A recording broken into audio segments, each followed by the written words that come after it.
Look at this on this cup. Isn't that cute? This is my Viking from Norway. Hildy, well, you done real good, sweetheart. I'm telling you, I'm real proud of you. Out of a wheelchair, out of bed, hands straightening up. Just done fantastic on yourself. Don't stop until your body's totally regenerated. Totally so. You've done so well. A lot of you guys have just way out there. You're taking your body back into Wellville Station. Really proud of you. Thanks, Linda. This is Linda. Love you too, sweetheart. Really, thank you, honey. You know, there's so many questions you have for me. I just feel so bad I can't get to them all the time, so I really apologize with that. Really trying here. So I'm going to try to speed it up and get through as many of these questions as I can. So I apologize. I'd like to spend some time talking with you, but I really appreciate this. Isn't that cute? It says, this is my 7-year-old watching your videos with me. She tells her friends and even adults the power of fruits. You know what? I just can't tell you how my heart just swells, sweetheart. This is Casey. Just because of what this means to this little girl, that this information is going to help her the rest of her life avoid the calamity and the hell that's going out there in the medical profession and just what's going on out there. It's just, I mean, the cases we see here all the time is just amazing. And you just see, you know, through the years, just the toll that it's taken on the human cell and the human psychic, actually. So this is a new day, a new time. This is a time to get rid of all those things that hurt you, all those things that suppress you, all those things that would block your happiness, your joy, and time to get yourself back, time to spend some time alone, and teaching your children how to be well. This mother and dad is obviously very spiritual, and to get your children well and to change their consciousness at these early ages. It's just how we build a beautiful planet for those wanting to travel and stop here, I suppose, you know. But it's definitely these young souls like this, 7 years old, or young bodies with souls. I have to say, these souls are generally they have all kinds of names for them, from the golden child to, you know, this is all kinds of names out there. The Aquarian children, I mean, there's just all kinds of names. It's enough to say that more advanced souls, or souls that have been on journeys longer than others, that are more awakened, are coming here. And I think that's to help this this dying, decaying planet from man's own consciousness. At that level, the human consciousness, and help to bring that state up and expand it. That's life is. We talked about that in the last video. Life is always expanding and growing. And so that's what needs to be. This needs to be able to breathe more. You know, negative needs to back up and more positive energy come in. That breathing of positive, negative. We've been enough negative. We have to breathe the positive out there and the love out there and turn the negative around a little bit, because it's just, you know, keeping and maintaining the balance. You'll find God has created entities or beings that he uses or it uses to keep itself in balance. And you're one of them. Mm-hmm. This is beautiful. I'm writing to you to just let you know that I'm extremely thankful. Oh, thanks, sweetheart. I was diagnosed with interstitial cystitis. You notice there's so much of this around now, interstitial cystitis. But, and we were talking that yesterday, there was this whole week we were talking about all the, and I've mentioned this to you before, all the cancers, all the tumors, and cancer not being diseases.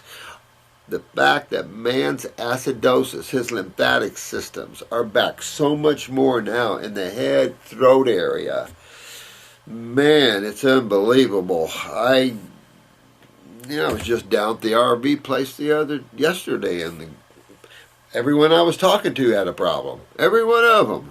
One guy was diagnosed with GERD for years, had been on all the antacids out there, and still hurting bad. Prilosec, Zantac, all this stuff. And I said, because your burn isn't hydrochloric acid burn. Your burn is interstitial. Interstitial, meaning in the wall, round the cells. And I hate this because this kind of burn leads to nothing but the mutation of the cell. Call it whatever you want. And it leads to the swelling of the tissue, and then, of course, the formation of cysts or tumors. And so these things these are just blockage of sewage, of the lymph. And so we have to get those kidneys opened up. Because, you know, we don't talk much about this, but the worst thing that can happen is the decay of the lymph nodes. And this is something that you just don't know because you can't see within people in that way. The eyes show somewhat. And whenever I see a decay of a lymph node, in the lymph node area, close to the outer skin area, you'll see a little lacuna. You'll see a little area. And instead of having like a lot of mucus where it's swollen and full of lymph, it'll show like a little lacuna, a little spot. These things are dangerous because if you decay your lymph nodes, all I can say is I think we're real good at getting people well. I think you guys and all of us together are the best. But I have to say, not to separate people from being good or bad, but all man's got to work itself up to this level you guys are working on. No matter what kind of abbreviation we add to that, at least we have to get to this level. I mean, please. So it's an interesting road going down there, and you just have to keep doing your best to open up this lymph flow. And just whatever you do, you have to do the best. And training these children. I've got 2 grandkids. I was talking to Jen about that. 2 grandkids, both raised on raw. And my God, you know, they're way out there. You know, they're really incredible beings. But everyone is an incredible being, no question. But, you know, as a grandkid, sometimes you go, oh, you know.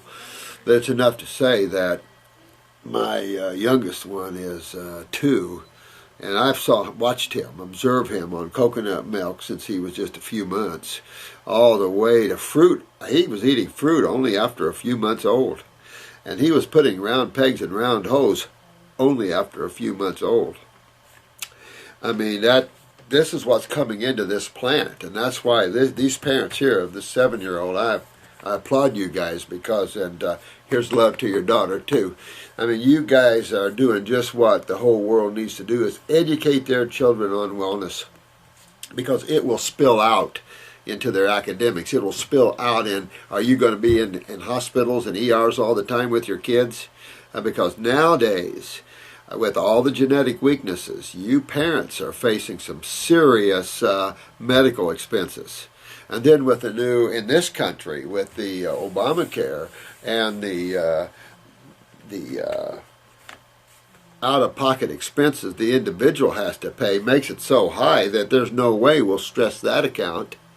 You know, if you have to pay the first $6,000, $7,000, $8,000, I can get you a lot of things. I can get you surgery done for that. I can get a lot of things done for that if you know the place to go. So it's just, it'll save you in all ways. Plus, your children will be more spiritual and academically inclined, more street savvy in terms of how they survive the wilderness of these governments and these agencies that think they know what's up, like the American Dietetics Association. These people need to close their doors and go home and pray their karma doesn't hurt them too bad. Because the sad thing, of course, it's just the way it is, and no one gets hurt, but at the same time, in the moment of time, it feels it. But it's just you're tied to these things. You know, and that's the problem about being unconscious, is you create unconsciously at one level of yourself. Of course, the other level of yourself, you're always conscious, so you know what you're doing. But that's generally an unconscious from the conscious mind, which seems to dominate. And the conscious mind is made predominantly of thoughts. And once you take that conscious mind and you set that out there and you become more awake or conscious from not the mind, but from yourself as a being, then that will change, and you will be more aware of your unconscious, which is simply more of reality, more of yourself, being more awakened, and you'll see more.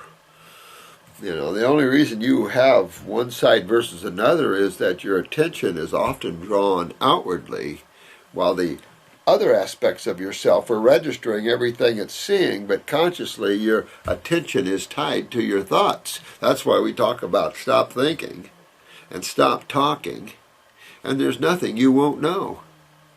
So it shows you that the mind isn't the living presence of reality. You, awareness, consciousness, intelligence, whatever you wish to call that which is the real you, that is the living reality, the living truth, as they say. So, I applaud these parents that do that. Thanks, Casey. Girl Gone Raw. I remember that. Absolutely. Let me see here. I took your basic advice of fruits, berries, and melons and healed myself completely in 20 days with just berries. 24 hours after doing all berries, my extreme debilitating pain was gone. Isn't that amazing? Congratulations. And keep working on this. Get some kidney formulas and keep cleaning your lymph system. Make sure you're filtering in the kidneys. Check your urine. Get your adrenals up. And get yourself, Mom, so well that you'll never even have to even think of something like that, and you've avoiding your bladder cancers and everything else. Good job, Mom. But this is a good case to show you, again, what you can achieve if you get yourself focused. I know we should be beyond right now on this site the concept of vegetables versus fruit and get into the fruits, berries, and the melons, because you'll read when you find these cases and people step that next step, they start getting better quicker. And it's just a higher step toward Wellville, but it's more of a step in line with your physiology. I was thinking about this, when you go out there and you have a big bush of blackberries, do you pick the leaves instead of the blackberries? No, you're going to pick the blackberries. I was watching a tree of some omnivores coming in on this huge tree outside my back full of berries. And the robins came down from up north, of course, and they found that tree, of course. Didn't take much, I'm sure. Well, there's thousands of them around that tree, and I have to laugh. They're not after the leaves on the tree. They're not after the worms in the ground. They're after the berries, baby, because they're going to get drunk and they're going to have some fun for a while they're down here. You ever see a bird get drunk on berries? Funny, but it's still, this is my point, We are frugivores, and within that realm includes flowers, things that taste good, that sort of thing. Piece of lettuce. Ripe mango from Costa Rica. Tough choice. That was incredible, honey. I'm looking forward to continue the detox journey. Good. We tune into every video. Oh, thanks. Love to you guys so much. Just thought you should know. I just love this. Thanks, guys. Say hi to your daughter for me. Thanks. That's sweet. But I'm proud of her and proud of you guys. And that we all need to help each other like that and build a civilization on this planet that, like the Essenes, where you deal in love and humility and hugs. Yep, like hugs. This is Debbie. Oh, this is Hi Shannon. These are pictures update for Laura. Yeah, I think I went over these. Yeah, I went over these with you. This is for Laura. And Laura, I went over these, it's, like I said, a little kidney, heavy lymph, no question. I mean, you got great genes here, heavy lymph. Take a look at these eyes, guys. Blue, no question. See the thick lymph? See all this thick white and yellow, just thick lymph. Great genes, great genes. So this is another George Burns out there. Malabsorption, definitely. You got lymph heavy in the bowel wall, but still, I need to get that to your chart. This is Nicholas.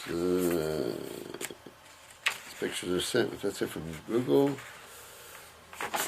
Well, I could put this picture. This is a left. I don't have a right. Wait a minute. Yeah, I have a right here. I'm going to put this, Nicholas, in. We're going to go over these eyes next week.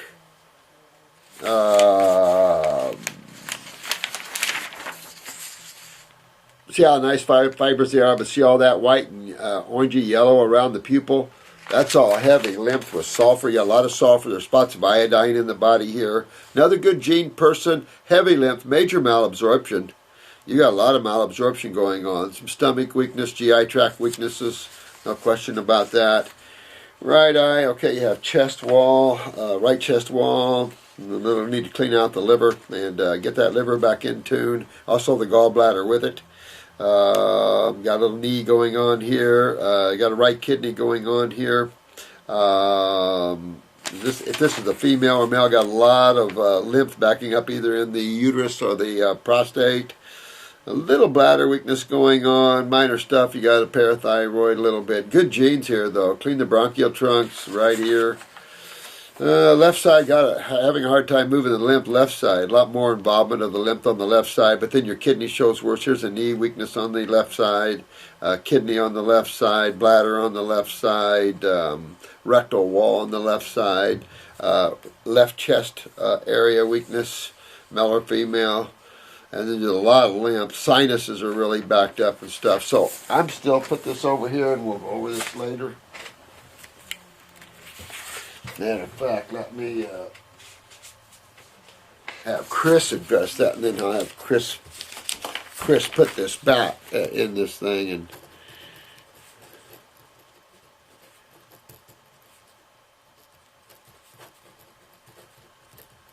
okay, sorry about that. This is Steve in Colorado. Hey, Steve. Thanks, my friend. You know, you are too. Remember that you all are bright lights in a dark world yourselves, and we're standing together. You know, all of us together are a brighter light than one. Well, that's why I just love every one of you, because we need to do this. We need to help the children. We're here to do this. A lot of us are here right now in this particular time in creation to help expand that and make a little bit of that. It's just for awakening purposes, of course, but also experience-wise and stuff like that. Too much trauma on a soul needs to spend some time in what we call rest. Won't get into that one, but too much trauma to souls are difficult. Question, please address Candida on an all-fruit diet. No, absolutely. Because of serious chronic fatigue, I've been detoxing on mostly fruit for more than a year now with intermittent fasting, including 30-day water fast. Wow, kicking butt, this guy. And a couple of 10-day fast. Boy, you're kicking butt, Steve. And on my third series of 60 to 90 days on your herbal protocols, but I still have a coated tongue. Ugh. Well, it shows you how much lymph you got going on after all that. And see, this Steve gives you a good example. Here's a man working hard on himself, and he still gets a coated tongue. Yeah, well, what does that tell you? It tells you got to keep going. You know, that's the thing. I mean, that was the old ways. You go to that tongue's nice and pink and clean.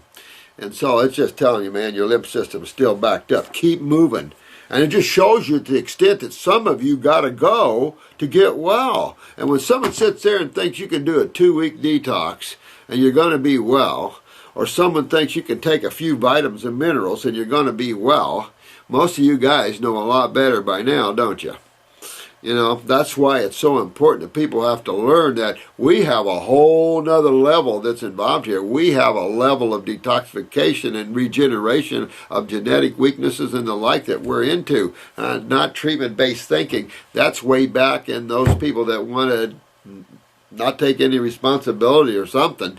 I mean, that type of thinking can't be at this level anymore because the planet's decaying from that level of thinking.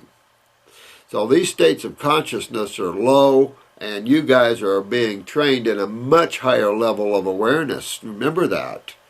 And some people still want to go back. Don't go backwards. Go forward. Go more expansive, more awareness, because that's the whole point. You know, sometimes we give up too quick and we go and research and start grabbing things again. And the thing is like Steve here, He's recognizing here that, ow, I've done all this work and my tongue still gets coated. So that's what I'm saying. It's a bit of some work there to get yourself back to Wellville. But you make it fun work. You got to make it fun. You got to change your perspective. And that's as easy as any time you decide to change it, you can, because you're in total control of your mind and your consciousness if you awaken to that. If not, you're in totally being controlled by your mind and emotions. And it's just you anyway. I mean, it becomes interesting when you look at that and understand it's just you controlling yourself and you taking yourself down to roads, and it's just being aware of what roads you don't want to go down anymore. And quit going down them. Wake up and start a new road and make this a fun, happy journey because you feel good, you taste good. Self-discipline, important. So what if you crave something? Go cheat once in a while just for the neurotic experience of cheating and having that, but then your body goes, whoops, not like what I remembered. I don't feel so good eating that.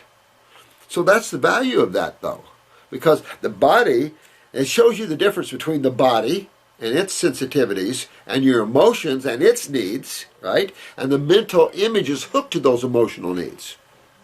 Got to have a Twinkie. Ugh. Or whatever it is, And sometimes that Twinkie is nirvanic. So, there's nobody with clubs around. Nobody's going to chastise you. I'm not going to jump on your case if you cheat once in a while. But reality is, you have to work yourself to Wellville. There's no free rides. You're doing it yourself. I'm your friend. I love all of you, so I'm going to have my arms around each and every one of you, and we're going to walk together. I work on myself all the time. Back and forth, back and forth, back and forth. Nothing's perfect. It's just creation. The only thing I see perfect is you. The mind, the emotions, these are all conditioned, flexible instruments of expression. Okay, and on my third series is protocols, but I still have a coated tongue and am weak in addition to brain fog. So, Steve, you got to really keep moving that detox, because by telling me you have a coated tongue, it's telling me you have a lot going on down here, which means you need to get that cleaned up a little bit to drain the sinuses and to drain this head up here. You might try air candling yourself and playing a little with some neti pots or the 3-lung tea or lungs 2 or whatever you want to play with to try to loosen up hardened sputum, because after a while, remember, acids dehydrate. So in a dehydrated state, fluids, of course, is what you're dehydrating. And of course, everything's bathed in one way or another inside of some type of fluid solution. Eyes, knees, everywhere. Interstitial, everywhere. Even within the cell, everything's bathed in some solutions. Most of these solutions are in some way connected to blood and lymph. Because in that whole movement, things happen in the essence of fluids. So this is a whole process of hydration and getting the body to where fluids start being hydrated and moving again.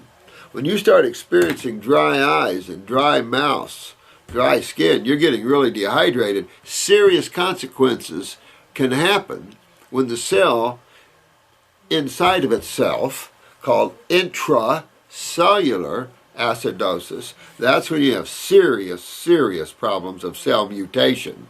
Before that, it's simply called inflammation outside of the cell, and the inflammatory response the body goes through in relationship to this acidosis or proteins.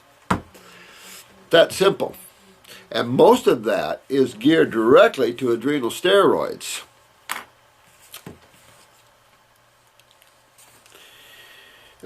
Can this be a result of Candida overgrowth? Well, if you feel like you have Candida overgrowth, get yourself on Parasite M or some parasitic formula like that, and do a month, real intense month on it, and then come off of it.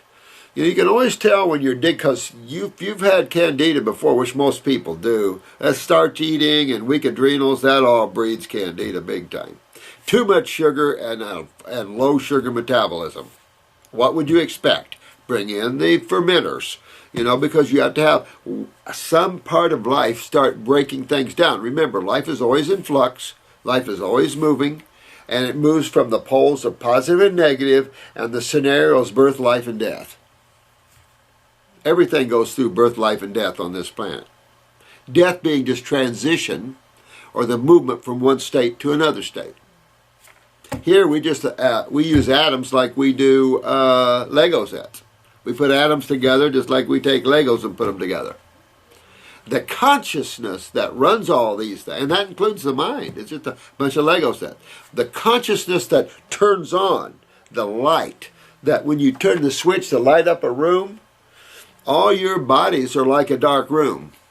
The switch that turns on the light, and that which is the light, is you. That's consciousness. That's intelligence. We don't have too many words to describe who you and I are in reality. But we run everything. But we have bodies. We have our aids. It's like Christy got on the news yesterday going, oops, I got some people in my workforce that screwed up.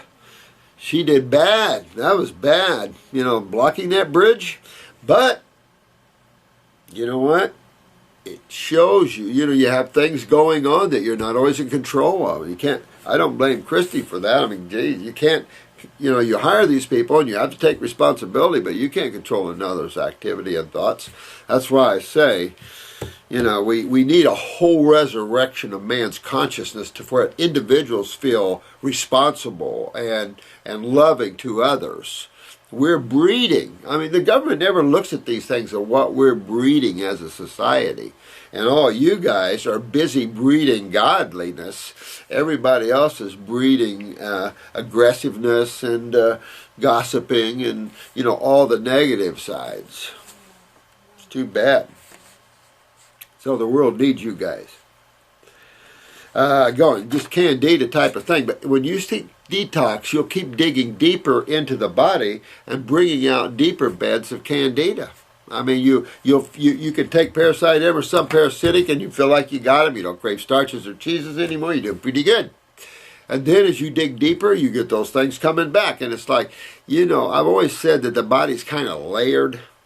So as you keep digging deeper and deeper, just like a backhoe digging deeper into the ground, you're digging deeper into your deepest interstitial areas of the body.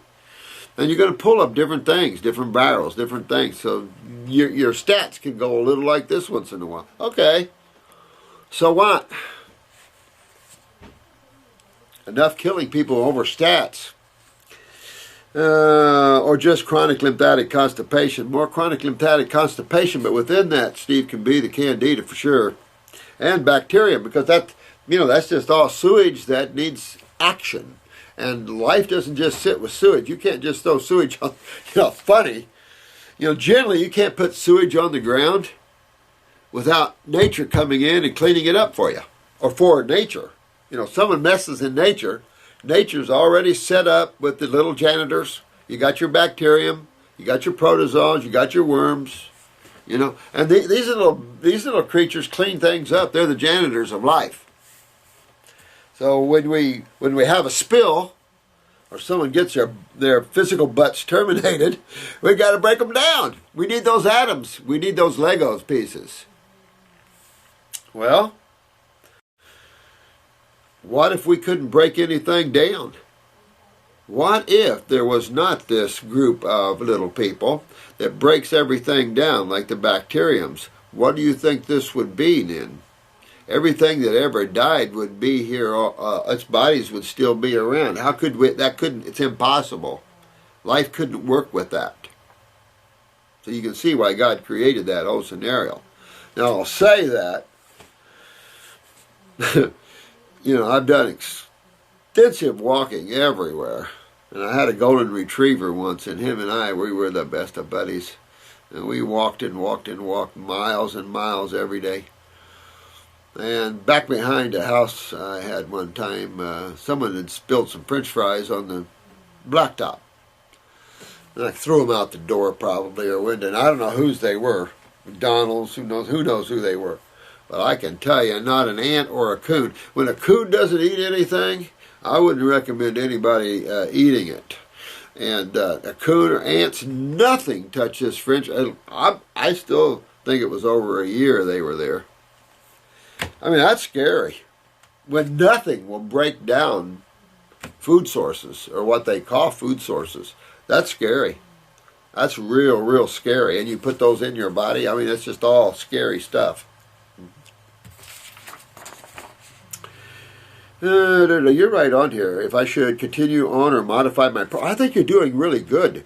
I think that I wouldn't strip the green juices. I would really go back to lemon juice fasting and grape fasting and water fasting. I think you're right on that, Steve. Do a couple days of dry fasting if you want.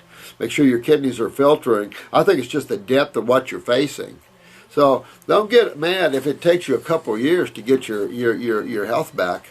You know, it takes a good 6 months to a year to get someone back walking again, and sometimes longer than that. You know, so it just depends. But if you're in a chair or something and it takes you 2 years to get out of a wheelchair, so what? You're out. You know, and living lifetime in a wheelchair with all the decubitus and the UTIs and the spasticity and all that implies, the transference issues. I mean, you can't even list them. I can't imagine anybody that's a quad or para or any MS, Lou Gehrig's, Parkinson's, or any neurological function that's down doesn't dig this and live in it. Because one day, sometime, somewhere, you're going to see your body pass the corner of cleaning, and you'll see more rebuilding. You're talking to Hildy about that. She's been, you know, fighting extreme arthritis, you know, to the point of being in a wheelchair. And, of course, when you go on raw, generally when you have systemic acidosis, that's called fibromyalgia, that's called RA, that's called any arthritis, to tell you the truth. That's called lupus, that's called Lyme's. We got a lot of names for the same stuff, actually. Different factors it affects, but who cares? Same stuff, really. When you have that much, you really have to tear it apart and get into that body and get these acids filtering out of there. So it's just going to take you a while. When you have a systemic acidosis, you know that you are not filtering, you know your kidneys are backed, your adrenals are down, and that's what you see each and every time. I forget where I was going with that, but I can tell you that that's a whole body detox. And it generally requires that, because when you, I think now you guys are getting the fact that when you wake up with a tumor, or you wake up with pain or something, it's all through you. At one level or not. You might not be able to feel it. You might see little signs like balding and little signs here and there.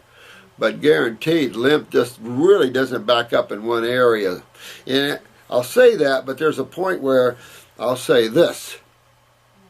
In your genetically weakened areas, the lymph does back up worse. We put that over in your eyes, and the next time I do your eyes, I'll draw more attention to that, because it's noticeable in the eye, and it's noticeable. It's almost like when you have a weakness, genetic. That lymph system is also, and Jensen talked a lot about that, blood and lymph compromised in genetic weaknesses. It's almost like nature saying, okay, there's a weakness there, let's shut it off. Because that's what we have to remember, even in detoxification, that your weaknesses will tend to be kicked out of you, including fingernails, teeth, things like that. So the problem is, especially with you Facebook people, remember this, is that some people, the problem we face is detoxifying some too fast. Generally speaking, at our level we're working right now isn't too fast. What Steve's been doing is pretty aggressive, and is needed by most people. To be honest with you, most people need to do what Steve's doing. And we would have a 99% cure rate. Always going to be someone you can't save, someone that's can't get out of the mind and emotional side of it, can't be enough. That's okay, because they're touching that right now. They'll come back this lifetime or next, they'll be back, because you can't get away from this. This is the circle of life. You can't get away from returning to the foods that are designed for your physiology. Our species have been away from the proper ingestion of foods for eons of time, except for the islanders, but they are superior in their healths. And so it's something man has to do. Well, you guys are just way ahead of your time. But people have to go this route. They're the same route, the same medical applies to everybody, the same naturopathic, the same homeopathic, everything applies to everyone. If you want to get well, you got to do exactly what Steve's doing here. Steve's still digging in. And you could dig in. Some people are so lymphatically backed up, it's not even funny. And I don't know what to say about it. I don't, my lymph system's not real happy either. Raised on milk, you'd think about it all these years. So that's why I say dig in while you're focusing. Spend as long as you can, as raw as you can, as fruit as you can, and as berries as you can. Don't even think about it. Just do as long as you can, because you'll keep getting healthier and healthier and healthier. I don't think this planet has seen a level of health that some of you are going to get, and some of you are getting. This planet hasn't seen this level. People get healthy and da-da-da-da-da, but you know what? You look at them and you go, yeah, right. You guys are going to the extreme levels of vitality and well-being. I don't think a lot of people understand what well-being means. And it's dynamic, it's energetic, it's awake. It's like, I don't ever get tired, I get bored. Just that type of power and energy and consciousness and awareness and happiness and joy and love, and that's well-being. Where we all dance in the sunlight. A week ago I tried dry fasting. A week ago I tried dry fasting for 2 days after only 2 initial days on water only, and it kicked my butt. Yeah, so you see that definitely you got work to do there. I keep going like you're doing. See, I can't tell you, you're doing just perfect. Just more time on the planet, more time on the Bronco here. He had to stop it. I was in a lot of pain all over. My voice got very hoarse and psychologically a little paranoid. Yeah, absolutely. Well, it just tells me, you got your adrenals here. It tells me your lymphatic system's really backed up. Steve, sometime get your eyes in here and put a note on that. That's you. My voice got very hoarse, meaning you're really backed up in your esophagus and in your throat then. And that's what's going to happen. Part of a detox is losing your voice. If you've got a weakness in that throat, you're going to get a sore throat for sure. If you get a sore throat during detox, you got a weakness there. Good. Get that out of there, because that's your next cancer, maybe. You never know. So you're getting rid of that which causes the mutation of cells. That's simple. So this hoarse throat just tells me, Steve, you're really backed up even in there. And sometime you might get a sore throat and even lose your voice. Okay, but look what comes out. You'll be getting mucus out, no question about it. I'm writing to get very aggressive, but need some guidance figuring out what to do. Well, I think you get on an herbal regimen, get your kidneys, get your lymphatics, then alongside that, stay focused. You don't have to go crazy with that, but go after your lymph system, go after your bowels, do the Fab 4 or whatever, do 2 kidneys, 2 lymphatics, but then do just what you're doing. Put yourself on a grape fast for 30, 40 days. Then put yourself on a lemon juice for 10, 15, whatever you can do. Keep playing that role you're doing. Do that. You don't have to go to dry fast, but when you can't dry fast, problem. And this is Yan, Y-A-N-N. Hi. I eat plenty of bananas plus green, approximately 4,000 calories to 4,700 calories daily. And 2 hours after my meal. My blood ketone is still at 0.1. I tested my meter with a healthy person who eats plenty of calories too, and he had obtained 0.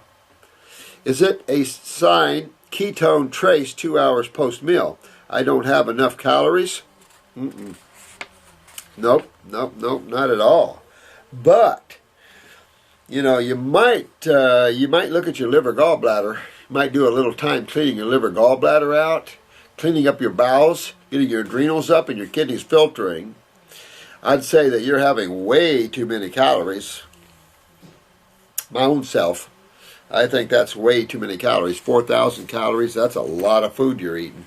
So I don't know, I think you're eating way too many calories for myself. I think the latest research has and even Fox News exposed this research here about 6 months ago that our initial thought on calories is way too high. So I don't know. You hear all this kind of crap like that. I don't live in the world of calories at all, man. I really don't. I live on intuitiveness, on your own hunger. I feel like you should have smaller meals more often in the day. I've observed primates for a lot of years now, and I can just aid in myself and, tens of thousands for sure. I'm well over 150, 200,000, I think. So I observe people like that, and I can tell you that, and a good example was Hilda here. She has worked so hard. Now she's putting on weight on the same diet that took it off. And remember I told you guys, if you hang in there, and your focus is lymph, and you're opening that malabsorptive door, you're moving that lymph in the gut wall, you're going to round this bend one day. You guys that are real thin, you're going to round this bend one day, and when absorption and digestion takes place, by then you're fixing your endocrine glands, which is utilization. So now you fix digestion, absorption, utilization, and you've been doing it through the door of elimination. So all these doors are open now, and you'll start noticing muscle coming back on you on the same diet that took it off, and it's not a high-calorie diet at all. And like Hilda's getting her butt diet and everything else. And that is, when I see that, it's like a lady's been coming in here, and I just love this lady. She's in her 80s, and she's alone, and her family's up north, and she's been keeping herself well. And she's in her mid to upper 80s, keeping herself well on herbs and diet. And I looked at her this morning and I said, your hair's turning dark again. I see it. Under her hair, her original color's coming back, and she's got a streak here that her hair's all dark again, or getting dark again. And I told Drew, you haven't been watching that? I always see that. And so I can tell if your skin is toned, if your hair's turned color, I can watch all that. It's just, you just get observing people. And so you'll start watching for that now. But you can tell. And so she's been with upper circulation. And now, of course, when you start to see your hair color coming back, you start to see your skin toning, and you're 85 years old. Yeah, baby. That's what it's about. How long could we live as superhumans? So, I don't know what to say. I'd just say I wouldn't worry about it. I'd say get myself on a good diet here. I think you look like you're on a pretty good diet, but you're pumping a lot of calories. So I don't know how to answer that, Jan. I could just say, just keep detoxing that body out, but I'm going to direct you to your liver gallbladder a little bit there. But cleaning up the bowels, cleaning up the liver gallbladder, getting your kidneys to filter, getting the adrenals up, everything then gets into a balance. If you're overweight, all that. So ketones, everything just balances out that way. So I would. I mean, we have ketones that elevate when you're breaking down fat too much. My name is Lori, and I'm a new fan. Yee-hoo! Thank you, honey. I got turned on to fruitarianism over a year ago. Good girl. And although I'm not a fruitarian right now, but you know what? Even if we're not a perfect fruitarian, at least that's our thinking. That's where we're putting ourselves. So whether you have a perfect fruitarian, who cares about stuff like that? I mean, these are people in the intellectual mind. Oh, you're not all fruitarian. You're like, oh, please. So you have a salad once in a while. It's the consciousness that you get. And that's the key. Because the fruits and the berries, that's where all the nutrition, that's where all the power is. Most animals, we had a fun conversation yesterday about that because a lot of us have had horses. And poor Joseph. I think I called Joseph George in the last video. I hope not. But Joseph, the white, beautiful, was he a stallion? Just beautiful, beautiful, beautiful.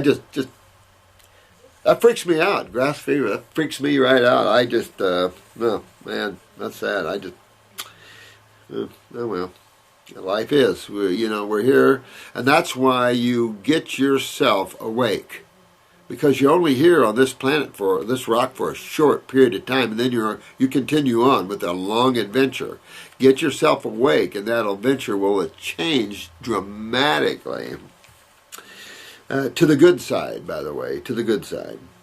I have been eating mostly raw with only occasional quinoa, potatoes, pasta, and rice. Sounds like a little Candida going on, honey. Those are all the foods you crave when you have high Candida problems. For a year and a half, no dairy, no meat. Yeah!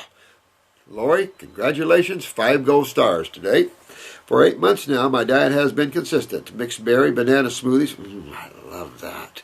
In the morning, organic salads in the afternoon, and either fruit or warm meal of organic potatoes, quinoa, vegan pizza in the evening, and very little overt fats. I eat lots of organic fruit throughout the day, and I'm not losing weight, so I know I am getting plenty of calories. Yeah, and it's not just about the calories. You're getting absorption then, because it really isn't about calories. You can take someone, let's say you're a long distance runner, you probably can run more on a fast than you can chucking your body full of carbs. I'm telling you, you notice that when you're water fasting, you seem to have more endurance, you seem to have more everything. Because people are relating to chemistry that they're putting in right in the moment. Your body's already a well-oiled universe inside. What you put in at any given time has minimal effect on the total machine that's miles of fluids, miles of cells. I mean, you know, you're an ongoing machine. And we went back to looking at the fertilized egg and the fact that there's no connection to the mother for a while. How do you have growth within a fertilized egg? So the energetic consciousness that flows through all life. Quantum physics calls it energy and intelligence. Christianity, spirit. Hindus have different names, from prana, the life force, to whatever. There's all kinds of names. The chi, there's all kinds of names we give that conscious force that is unseen. But you're unseen at this level. A soul. My issue is that through many things cleared up, although many things cleared up, some things got much worse. My hormonal issues are getting worse. My periods last for weeks. All right, honey. So I would get on the female reproductive formula, but I want you to think pituitary, get on your adrenals, get on to an herbal formula for the endocrine glands, or get on maybe a glandular for the pituitary for a short period of time. Now, the female reproductive formula is great for the pituitary. It's got pituitary herbs in there, or berries, chase tree, vitex, you know, and help that with that pituitary problem. That's what I'm looking at here. Sometimes we have to use the herbs to bring ourselves into balance. The foods just not at the genetic print they used to be. So they don't have the power they used to have, but you should have a lot of berries in your diet because all the berries are glandulars. So that's what I would take off and do. And use some herbs and bring use the endocrine gland formula. Bring my glands into a state of health and balance. Does mean that you probably still need some work on your body in terms of detoxification.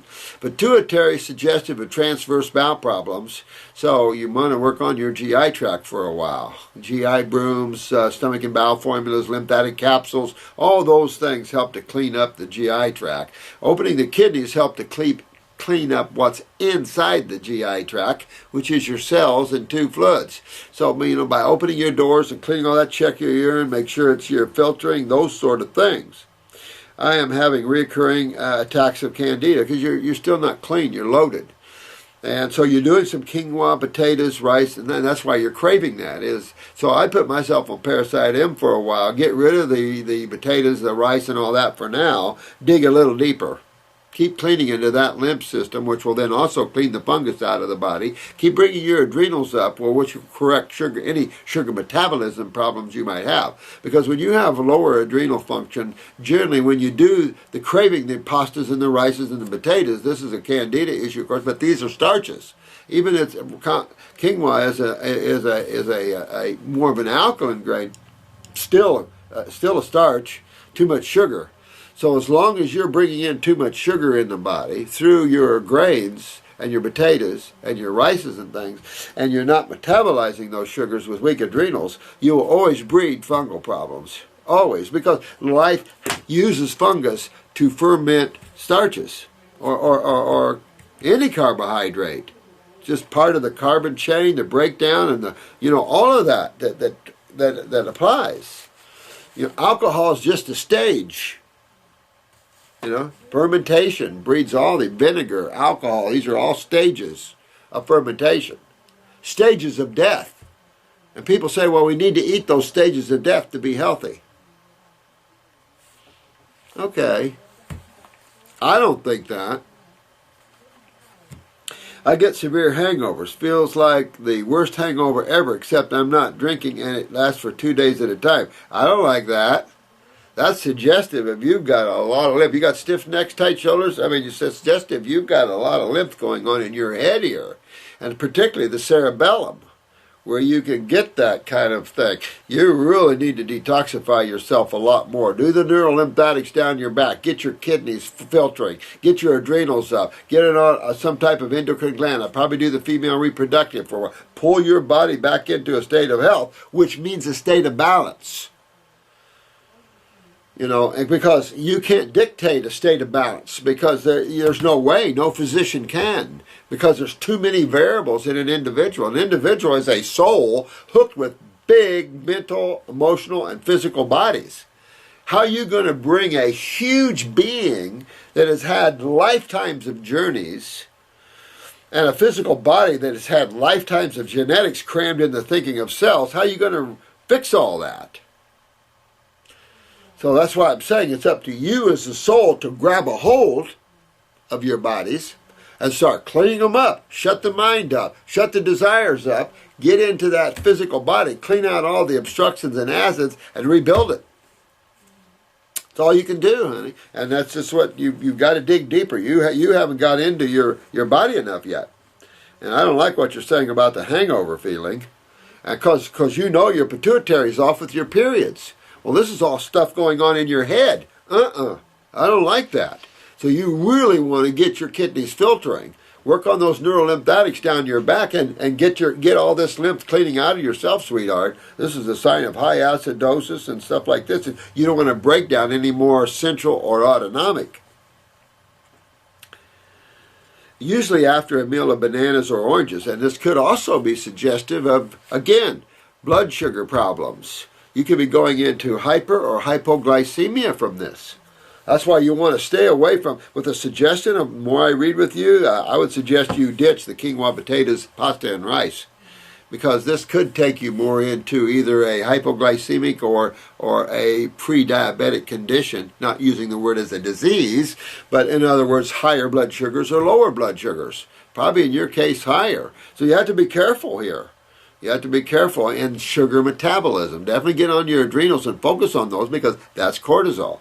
And that could be a problem with cholesterol with you coming too. I listened to advice telling me to eat garlic and spiced teas to clear the Candida overgrowth. No, I wouldn't. Although I admit it helps the symptoms, it's not fixing the main. I get into herbs. Garlic is not going to clean all the Candida out of you. Get into Parasite M. But I'll tell you this. You got to start metabolizing your sugars because you're going to naturally call the wild in. If you're on complex sugars, even though it's not much, it's enough to keep calling the people in.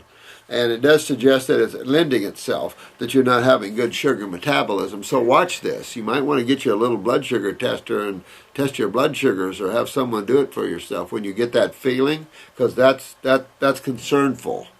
And so you want to get yourself into balance. And if you need to pull away from those fruits that make you feel that way, okay. Slip back to the vegetables, but still use the herbs to help you detox a little more aggressive, and bring your endocrine glands into a state of health. How you do that is move the lymph within that gland, and to enhance that gland with herbs or glandulars. Those are the only two ways I know how you get into tissue and affect a change, a positive change. Is move that sluggish lymph, which is creating inflammation around the cell or in the cell, hopefully not, and enhancing the function of the cell through herbs. Those are the only two things you can really do in life to get yourself to well, Bill, because that's all that's there. I figured after 8 months of eating the cleanest I have ever eaten, I should be feeling better, not worse. It depends if you've been using herbs. If you've just been doing diet alone is good, but this is why you see me as an herbalist. Because that's where I was going. I used to be a total believer that your food be your medicine and your medicine be your food. And this is true, because if you look at herbs, they're considered foods in this country, not medicinos. So foods are vital, but right herbs are vital for us. In my opinion, I think this is why it's essential to focus on herbs and the use of herbs. I love them. They make all the difference in the world. And anybody who thinks they're toxic to you just has been smoking something in the back room and not listening, unaware, afraid, scared of life, things like that. Because there are some gnarly herbs, but nobody uses those much. But being smart about herbs, that's important. I've always said, if anybody wants to become a healer, take you a few courses. Most of them are distance learning. They don't take long. Herbology's fun. The Dominion School in Canada is really a good school. You got all levels you can achieve with them. And then Dr. Christopher has a good school. I like his coursework. And so you've got several. Mary Gladstar's got a good course. I like her coursework. So you got several places that are very good. I think even Michael Terra has an East-West. I think he has a course that you can take. That would be a good course, and everybody take 2 or 3 of them. Get a sense from several schools. There's the Australian Herbal College. There's all kinds of places out there. Get a sense, and always take a European course or two, because the Europeans have been doing this longer than we have. And that's a flooded in from India and other places. So get a broad range understanding, because there's still a lot of crap that's not true, and a lot of propaganda still in herbology that isn't true, that follows things like lobelia, licorice and comfrey, things that are bull crap, propaganda crap, and it's just not true. But they follow them because you have these people that write herb books that are just, they go out, they want to write a book, they research herbs from all the other books, and then they write their own book without any use of them themselves. If you want, any medical doctor the same way, you want to give an opinion on an herb or herbs, then you better have years of experience with them. Because we're coming down on people that are making broad statements about things that have no experience or education with them. And that's the saddest thing you have. Like a client was just talking about a client that had a real serious issue. And they're using the herbs to keep the inflammation out. The doc says, I want you off of those. But when I go off of them, doc, this thing, all the inflammation comes roaring back. I have extreme pain. I start to see decay of the tissue. But when I'm on the herbs, all the gangrene stays out. Everything is rebuilding. And, maybe you better stay on them. That was what one medical doctor just told one client. Why, after feeling energized and better, would I suddenly be getting yeast infections, constant bleeding, and really bad Candida attacks? Well, a couple things. One, you have just scratched the surface probably. 2, you're probably full of Candida. You're still eating foods that promote Candida growth, and the adrenals. And I can tell with everything you're saying, your lymph system needs to be worked on quite a bit. And your adrenals, your endocrine glands, this sugar metabolism, all this stuff is something you want to look at, sweetheart, to be honest with you. Pituitary's off. Again, suggested that the colon, the bowels are off, and you just have to keep working. That's the value. Let me tell you guys, the value of iridology. Love that little science. It's incredible. I don't care what anybody else says about it. Let them go play and tear it up. Who cares?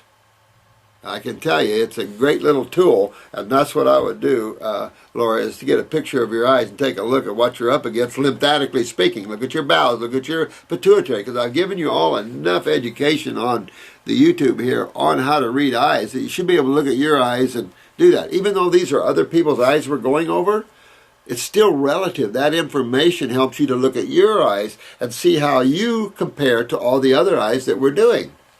And it just really will help you to see, because then there's no guesswork. Because when you're having period problems as a female, you either have ovaries or pituitary. And 9 times out of 10, the problem isn't ovarian, the problem is pituitary. So, and then if you have a pituitary problem, I can tell you, you can always go to the transverse colon and find problems with that. Look at your eye pictures. And so this is why you're in a systemic cleanse, a systemic rebuilding, because you can't just go fix one thing, because it all is involved systemically, lymphatically, vascularly. So really important to get in there, Lori, and fix yourself up, get your eyes, take a look at that. BTW, the Candida attacks are so bad, my vision is very blurry and I can't drive. I'm a caregiver and I have kids. Well, the other concern here, yes, come on in, honey. Got a little guest going to help me here. Thank you, Drewski. That's real.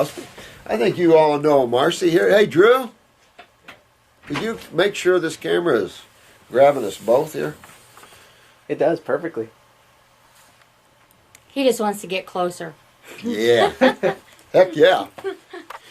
You can't find too many women like you. Wrestle alligator, wrestle sharks, wrestle snakes. I mean, I'm talking about a case. This is Laura who wrote in, and she did a fruitarian type thing. She did raw for a little while, but she does do the quinoa, potatoes, pastas, and rice occasionally. Heavy candida, but I think she has blood sugar problems. I'm just kind of finishing up on this one, so hang tight. She said, I am just confused why after all this time I would be feeling bad after eating mostly fruit.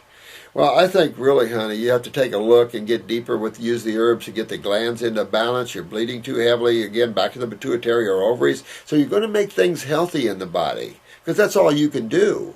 You can't just say, all right. I mean, you can take a female reproductive, you can take a pituitary, you can balance out your steroids and hormones, it'll balance out your bleeding, blah, blah, blah, blah, blah. But I think you got a lot more going on here. And if you're still fighting heavy candida problems, suggest adrenals big time. And it's just what's going on with everybody. And much love to you, Lori, honey. And I told her to get her, saving to get a consult, hoping to be gifted with one from my birthday. Isn't that sweet? Well, Lori, listen, honey. What a better gift. Yeah. Couldn't get a better gift. Oh, man. But you know what? Save your money. I'll tell you, you got enough information, Lori, to save your money. You can send your eyes in here, but, I told her she could get on YouTube, look at her eyes, get a picture of her eyes, look at all that. We give them a lot of information. Mm-hmm. But take that money. I'd rather see you apply it to the herbs and apply it to a consultation. You can, if you're struggling with money that much, you got plenty of us around here that'll give you free advice. You spend it on your herbs and on the herbs that you need for specific things. And I would say go into the lymph, go into the kidneys, go into the adrenals, get yourself a female reproductive maybe for a month, and then shift to a pituitary glandular, twice a day. Also, I would do a stomach and bowel formula and really do the first detox kit. That'll deworm you and everything. It'll get your liver. It'll start opening your door. So the first detox kit, always essential. I recommend that to everybody. Mm-hmm. That way you get yourself dewormed. You get the liver opened up. You got your lymphatic starting. You got your kidneys. You got your GI tract. Got everything in there. And then see where you are with your money. If you have to stay with just the Fab 4 or whatever you have to stay with, but you see a huge difference when you use the herbs. Parasite M is one you're going to have to stay on for a while. Yeah. But at the same time, try to get rid of the quinoa, potatoes, pasta, and all that. That's just your fungus caulking at you. And give yourself a deeper detox. If you cheat once in a while, okay, don't beat yourself up, Lori, but keep digging deep into your lymph system. I like what Megan says here. She says, or she come across the statement, one day of deviating or cheating isn't going to reverse all the good that you've done any more than one day of dieting will make you skinny. Yeah, exactly. So, exactly, and that's true, And you just dig in. Now, even to say... Obviously, I've only done one day at a time. I got a ways to go. Stop. You're always doing raw. The other thing is that give yourself time. And I've talked about that earlier in this video, that it could take you 1 to 2 years easy. But if you look at the scan of being on this rock for 60, 70, 80 years, a couple of years out of your life isn't bad to turn it totally around. Mm-hmm. And you'll live the rest of it in Wellville Station. And it just makes a difference. And if it takes you that, so what?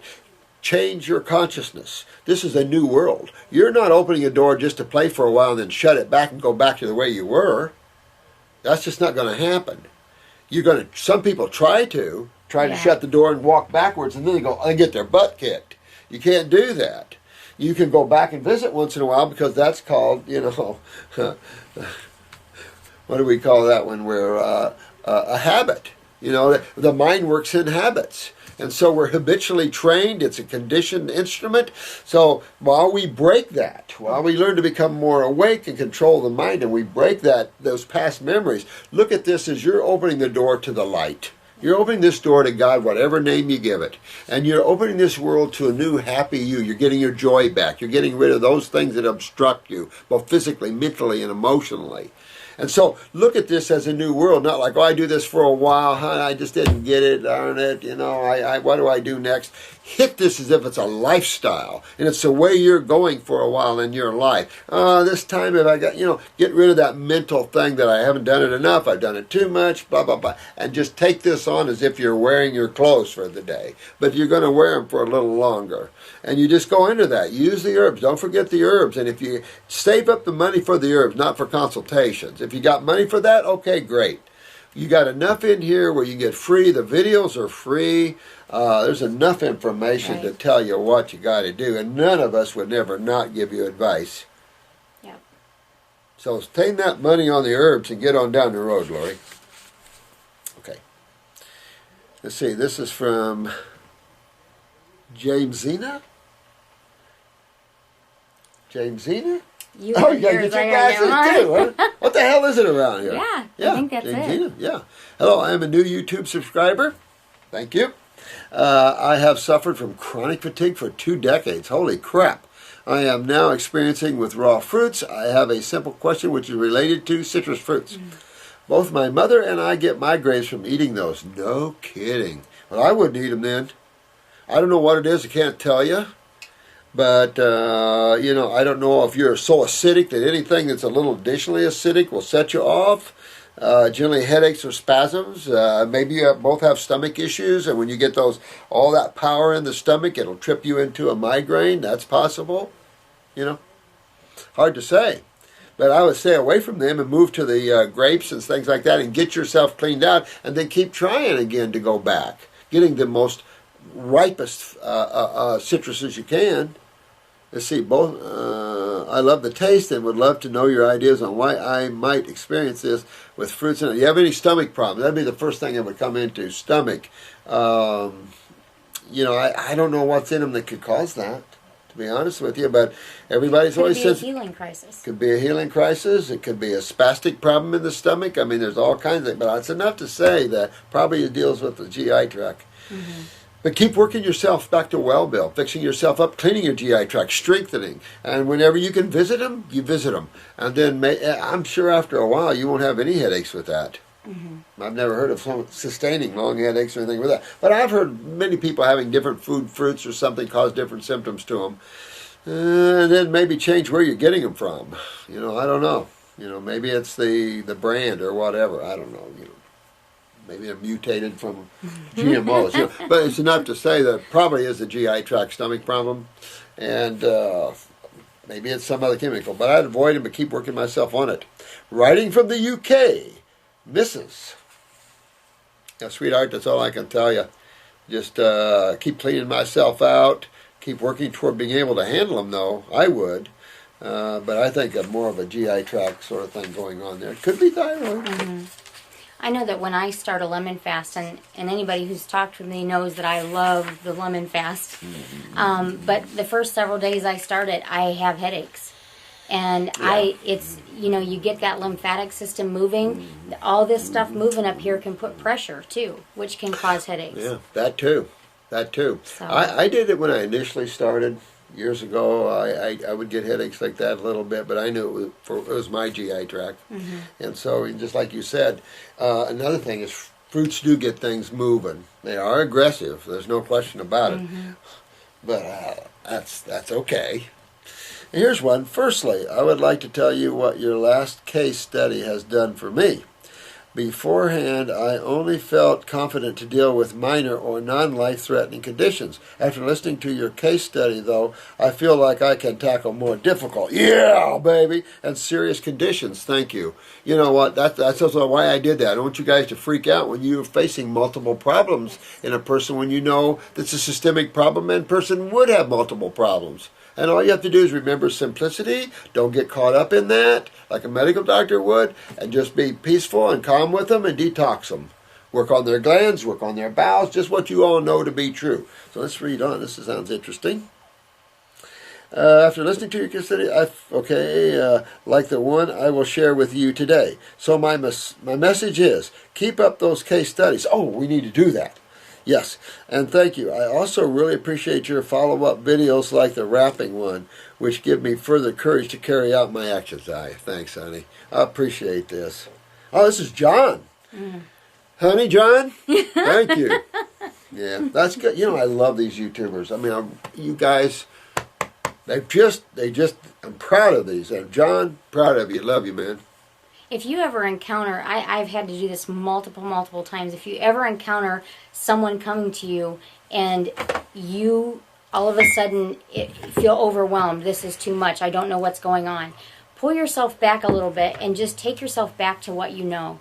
A cell and two fluids, logic coming into play, being simplistic with it. It can sound, any doctor can make anything sound big, any person can make anything sound big, but we know you always go back to the kidneys and the lymphatic. Those will play a hand in everything that you encounter. And if you get back to what you know, you'll work yourself through it. You'll help them work through it. Well, I've been watching you for years, and the last year or so, and it's like cool stuff. I mean, I see that, you know, that I could tackle this any day, and then you show me, I'm going, that's just what I do. That's just what I do. And that's what you get, you know, and this is where you've gotten. You now see that whole picture, and boom, boom, boom, boom. I mean, and John's seeing that picture, obviously. Let's read on, see what's going on here. I say courage because it takes a lot of courage for me to even mention to sick people how they can be regenerated by fruit, herbs, and spirituality. It shows you're a good man, John. Yeah. I mean, when you're a little reclusive, that's a mark of a spiritual person still. Generally, a good spiritual person will be outwardly aggressive. So, I mean, this just shows your beauty, man. I have had so much nasty treatment from people when I have tried to alkalize them with the truth, and I am now very private about my healing abilities. Yeah, me too. But you know what? I didn't let them stop me. Yeah. Because I'm not here for them. I'm here for God. So, I mean, I don't let anybody stop me that way. Yeah. You know, cut my body, cut my head off, throw us in jail. Who cares? You know, we're here for our higher selves, for us. Not that higher, we are the, shift your attention to you as the higher being, non-physical being. You're not a physical being, you're only using a physical body. I'm now very private about my feeling and have to select people very carefully. So keep up the support. Oh, thanks, man. And I will show my appreciation by healing as many people. Yeah. Well, you know what? You don't want to try to heal someone who doesn't want it. Exactly. And we're the same way here. If you know, me and her, we've done this all. We can see people who are doing or not doing. And that's our job as a healer, to educate, but to put our arm around them and go, you know what? You can do this. Mm-hmm. And your job is to really be their cheerleader. You know, because once they get it, and if we teach simplistically, they'll get it. Hard not to get this, right? Exactly. Because it's truth, and it's simplistic. So it's hard for no one not to get it. And if they don't, you still planted some good Johnny apple seeds. Exactly. They may come back to you the second time to hear it again. They may come back to you a third time. You don't know what time it's going to take for them to finally get it and finally catch. So don't get frustrated with them. Yep. Love them through it. Yep. And you're a cheerleader. So, give them support that they can do this. I don't beat anybody up. And I kind of look at them with an eye because they're the ones that suffers. They're the ones suffering. And we all know it because when we cheat, we suffer. Yeah, so everybody, but that's what makes us all brothers and sisters, if you will, or all the one, is because we all go through the same things. And truth is a tug of war against ourselves. We don't like hearing it, but we're drawn to it. And so you're constantly in that tug of war. Eventually they're going to come back because they know truth. People recognize it when they hear it, even if it takes a few times. Yeah. And that's okay. So you give them the best you can. I think the biggest thing is don't put that information out like you're the knower. Here it is, the master to the Chela. I give you my knowledge or what I know. If you want too much, sometimes people pull away from that. and then you lose yourself because you wanted to help them. And there's that part that, remember I told you before that your desires bind you to the object of your desires. Mm-hmm. So if you want someone well, you just bonded yourself to that person and their problems, meaning you brought that person and their problems into your consciousness. No. Because you'll get hurt, you'll get disappointed. And this is the same thing with mates, this is the same thing with anybody. Don't let anybody into your consciousness that can rip you and take you off of your center and take you apart emotionally or any other way. Close that door. That doesn't mean you don't love somebody, exactly. But you're not letting that individual, no matter whether it's a client or a loved one, into your space, into your private chamber where only you and God sit. Mm-hmm. So be careful with that. And this is wisdom. John, you've learned a lot. And you're giving them this love. This also sets you into a knowingness position and an authoritative position because you've done it on yourself. I know what works. I've done it on myself. And if it works with me, it works with her, it works with everyone else because we're all part of the same species. Blood types, throw it in the wastebasket. Exactly. We're a species. You don't see that in any other species. Horses don't say, hey, I'm a different blood type. You can't be eating that grass over there. Wrong kind. Go over there. Eat those. You don't hear that kind of crap anywhere. It's all just more crap.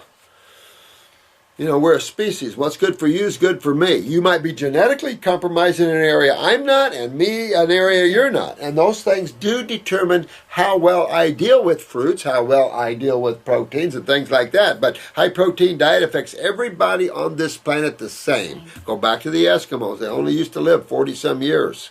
High protein diet. Anywhere you see a high protein culture, their lifespan has always been short.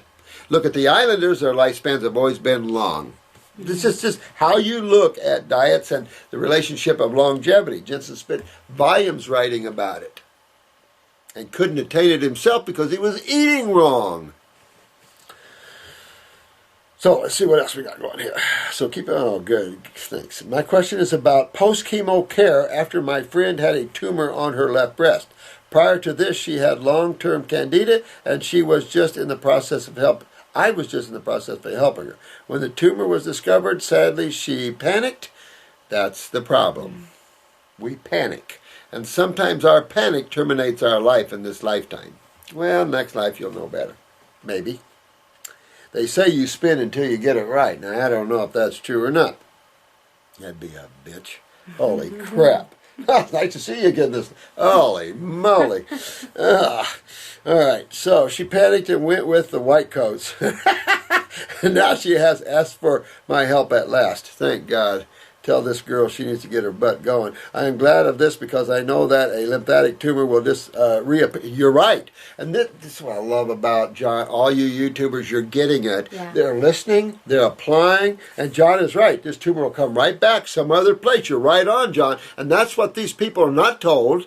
That's what these people don't get is go ahead and go through all this chemo and all this radiation because you chose that path. You now damage more cells. You never fix why you had the tumor in the first place. You never fixed why the tumor was there. Mm-hmm. You just removed the effect, the tumor. Now you're going to grow another one because the cause is still there. And that's what people don't get. Medical doctors never straighten up or cure the cause of anything because they don't even know what the cause is. They're too busy focusing on effects.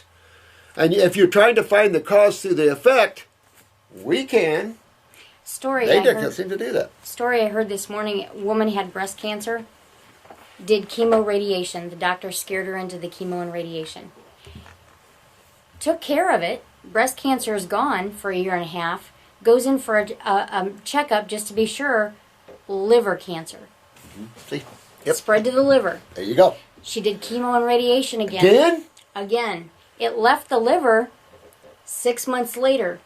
It's now skin cancer. And they say it's the most aggressive kind. And they've told her there is no cure and there is no hope. So for the last 2 years, they've been moving it around in her body till it's to the point now where it is supposedly, yeah. And that's why she now has to stop and go major focus, or she's done. Yeah. Because then it'll just stop. I mean, now she has, because of the chemo, she had systemic acidosis then. This pattern, how can people not see this pattern? Yeah. Well, because as practitioners, we see it constantly because it's constantly coming to us. They're one person. Yeah. So they're one person and their medical doctor who they trust because they have white clothes on. Yeah. And so they trust a white coat. Should we get white clothes? I'm thinking we should have No, white. not white. We don't want it. No white. No white. Let's go with a different color. Yeah, I'm not I can't have white. Purple? Well, there's the I Am Faith that has purple and gold as their colors and godly colors. I was thinking girls look good in purple. Well, I like purple. I wouldn't wear it. Anyway. I like green. Yeah. All right. So, lymphatic tumor will reappear, you're so right, John, somewhere, sooner or later. In short, raw food transition. In short, I've got the food side under wraps, a sub-acid fruit diet after a general raw food transition. I want to get the herbal side right, though, and I thought a combination of lymph, endocrine gland, bowel, and parasite for the Candida formulas. Does this sound about right, and which ones would you recommend? Absolutely, John. Love you, man. Absolutely. I keep saying, keep this, look at our herbal protocol, 14-week protocol. The ones we have that I don't do personally for you. And you'll see the main basic thrust that Marcy and I have. It is a thrust where we use 2 lymphatics. We're talking about one of the cases this morning of this liver cancer, and it's just hard to come out of him. He's doing raw, he's doing fasting, but it just won't come out. Our concern, and I think I brought that up to you this morning, was lymph nodes being deteriorated. Some things are really hard when you have that we can't see a deterioration of a lymph area or something where there's no flow. That's serious. Right. So this is just, and all of you, just think about this. I would do the capsule side, stomach and bowel, whichever one moves you. If you move good, do stomach and bowel number 1. If you're having a little sluggish bowel movement, do stomach and bowel number 2. If you miss a day or 2, do number 3. If you miss 4 or 5 days, do number 4 or 5, and so forth and so forth. With that said, I would do the GI broom when I can tolerate it. I would do lymphatic, start out with 1, but move yourself up to 5. I would also do a kidney capsule. Start out with kidney number 1. I do the capsules. If you're doing lymph node 5, I would actually be on at least 2 kidneys. Yeah, you definitely want to be on 2 kidneys if you're doing lymphatic 5. But you want to be on 2 kidneys anyway until you're filtering. At least 2 kidneys till you're filtering. Absolutely. So I would add the kidney number 1, 2-3 times a day is adequate with the capsules. Now with the tinctures, I'm going to go with another kidney formula, either kidney 2 or 1 or whatever liquid. I'm going to go to a lymph node formula, especially a post-cancer case. So I'm going to do lymph node 2, moving myself up to lymph node 5. Yep. I'd be careful about doing lymphatic 5 and lymph node 5 at the same time. That's all your blood, poke, chaparral herbs. Real strong. And if you do it, like I do have, like the one we just talked about, we did it. Yeah. But we halved the dose. We have the lymph node 5, and we up the kidneys. Yep. So the kidneys have to be filtering, because if you're pulling lymph aggressively into kidneys that are blocked, you're going to feel like you went down on your knees with a UTI, because you're pushing acids into an already blocked area. That's why it's so important to kind of balance that out. A little art going on there about watching filtration and swelling in the body. If the feet swell, then back up off the lymphatics, increase the kidneys, that sort of thing. And that's how I would go. And what other tincture? We parasite in for the Candida, definitely. I would definitely, myself, I'm always using an adrenal glandular. And the blood pressures are so low, I use the 400 milligrams basically now. And we do 1-3 times a day to start. If you're real low blood pressure, go 2-3 times a day. That's what I would do minimally. And then we get into upper circs and brain and nerves. We get in. I do the liver gallbladder formula for a couple months because that'll reach to the pancreas. That'll open that door.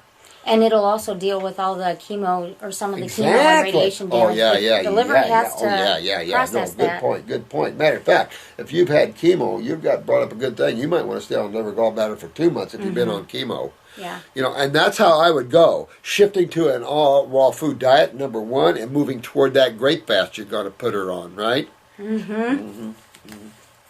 All right. Good afternoon. Yep, it's afternoon. This is Carmen. Good afternoon, Dr. Marcia. I am anemic and I am a vegan. Let's go. We just talked about this morning about anemia related to adrenal glands, and that was with Gen B. You know how that relates to iron and hemoglobin hematocrit. Again, you're going to clean up the liver. You're going to clean up the spleen. Don't forget the spleen, and you're going to get into the adrenal glands. That's where you address anemia. But you're also going to get the kidneys filtering, you're going to get the bowels cleaned up. You see what I'm saying? You're going to go down that whole road because you want to take a systemic approach to any problem that you have. Because when you just like you say, you can't just go to one area and go, you're going to fix the liver and deal with anemia. Right. No, because the adrenals deals with iron metabolism and the spleen cleans the blood and refurbishes red blood cells. So you see why we're going after all these areas. And the deeper you clean, you're going to end up cleaning your bone marrow. So you see, all these things are important to good healthy blood, good hemoglobin hematocrits, good liver function, good utilization of nutrients. That's why we don't ever go after a problem, because more than one thing is involved. Yep. I'm type 1 diabetic, but I have my kidneys, my liver, my pancreas, and my adrenals are all involved in that whole thing. Yeah, absolutely. So you can't just throw things at the pancreas. In fact, if you're type 1 diabetic, a lot of people are like, well, you've been doing this a while, you're still on insulin. You know, I was on insulin for 37 years. I have a lot of repairing of the pancreas to do. My adrenals are way down. I've got to build those up. Your adrenals, every day, your adrenals are in a tug of war because you're building them up. But if you're an emotional or under stress or going through a trauma, every day that you're going through that, you're pulling them up, you're bringing them down, you're pulling them up, you're bringing them down.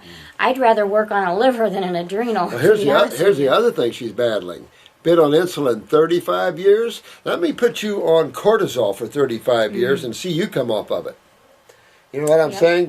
What being 35 years on a hormone will do to the beta cells is what doing 35 years on cortisol does to the adrenals. Take a look at Jerry Lewis if you want to see what extended steroid use looks like. Yeah. It looks like I can't breathe hardly and I can't remember my name. Yeah. And that's the sort of thing that can lead to this, and that's what she's battling. And all you guys have been on insulin, you're battling now because the pancreas is an endocrine estrogen gland, meaning that it's just like all the endocrine glands. You take it, they quit making it. And so on 35 years, what the medical doctor didn't tell her was that she's not going to have good beta cell production of insulin anymore because she's on it. So she's playing this tear like a lot of our clients are.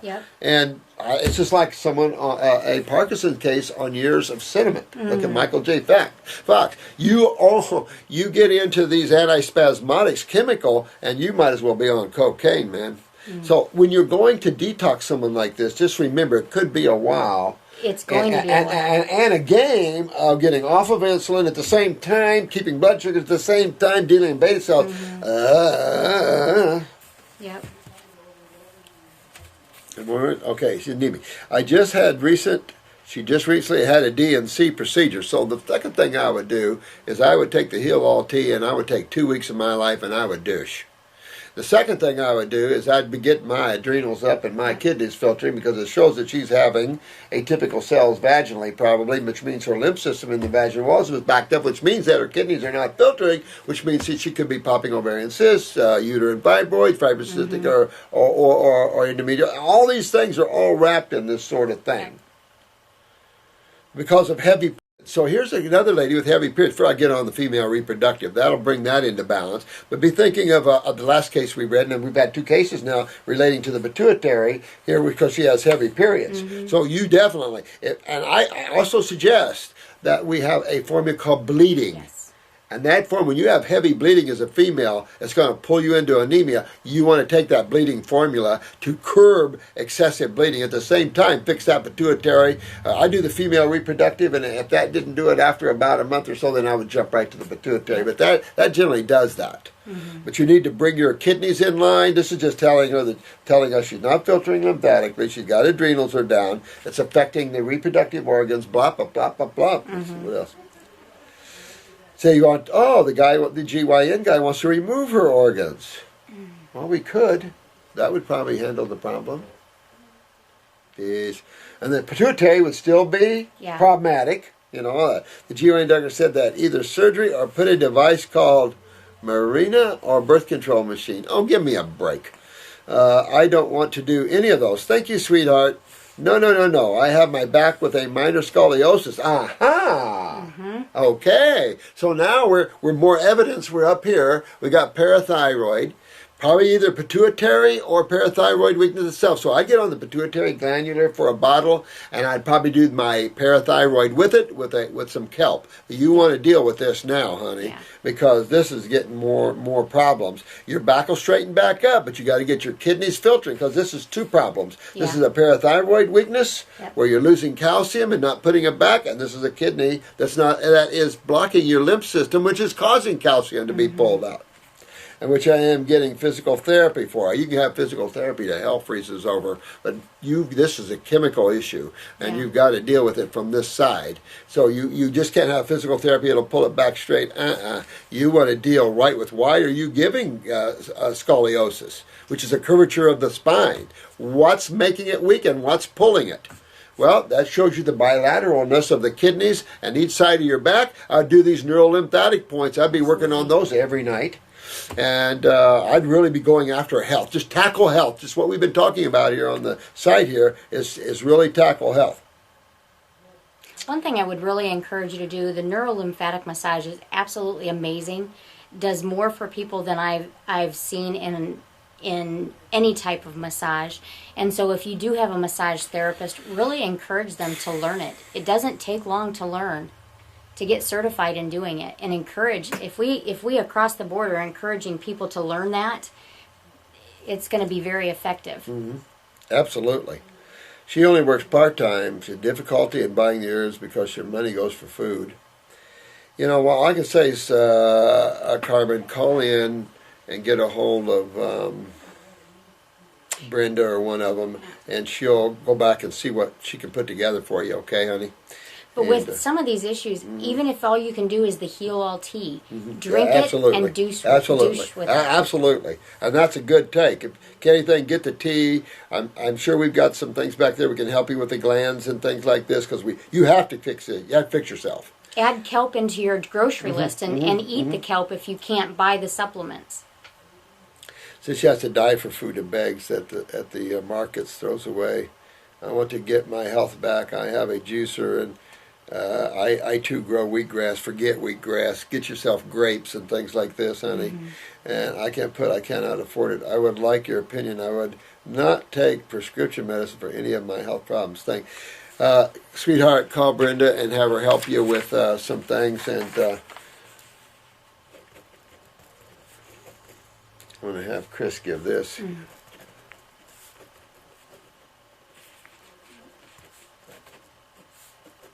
Okay, and then see what we can do to help you out of that one. But all those things that I'm talking about, the things you got to do to stop this. And that's the sad thing that I see here, is that you have so many people struggling to make it. And you got some wild maniac creating some kind of healthcare system in America that's going to send everybody to Hellville.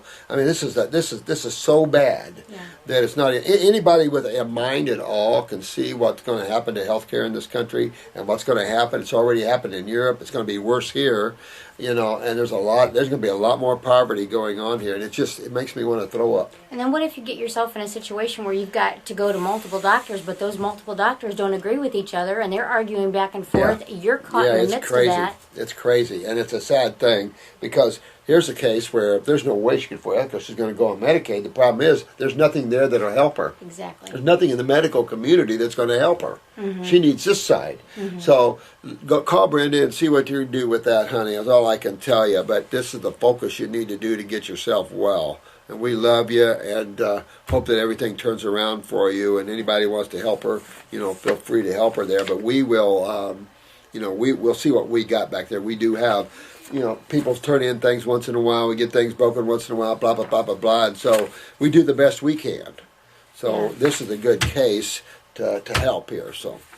And if anybody ever comes across a doctor that says, there's nothing I can do for you, or there's no cure, or there's no hope, that statement needs to be amended. First of all, I would run as far away from that doctor as I could.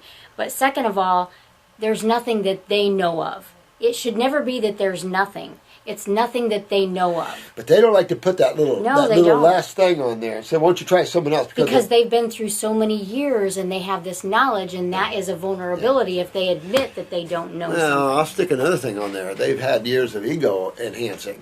And if you're a medical doctor, you get free donuts at your local. That's a concept.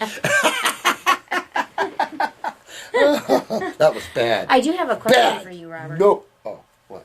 If two vegetarians are arguing, okay, can they still have a beef with each other?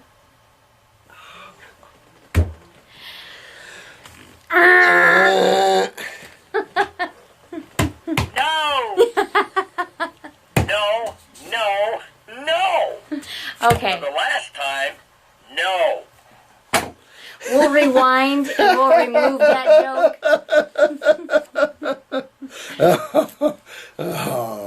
This is Krista, again, the girl who did the 5-month grape fast. I write to you now very upset because ever since the winter started here in December, I've completely fallen from the raw diet. The fruit quality here in Boston is horrible because of the winter.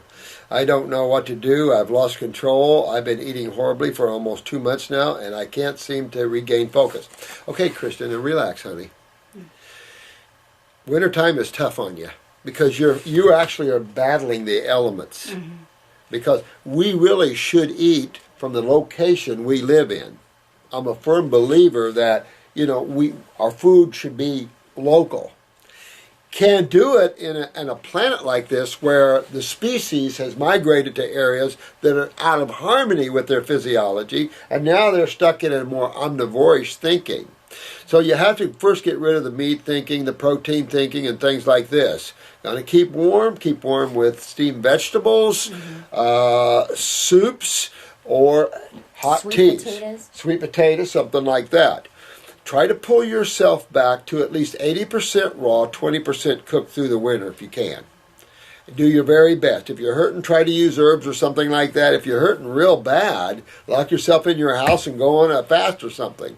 So you do your very best. The problem with Boston, now Kathy's on her way down and should be here from Boston. Have you ever met Kathy? Sweet girl. Lady woman. Do your best. I'm bitching here. We're in a nice sunny area, but the food sucks.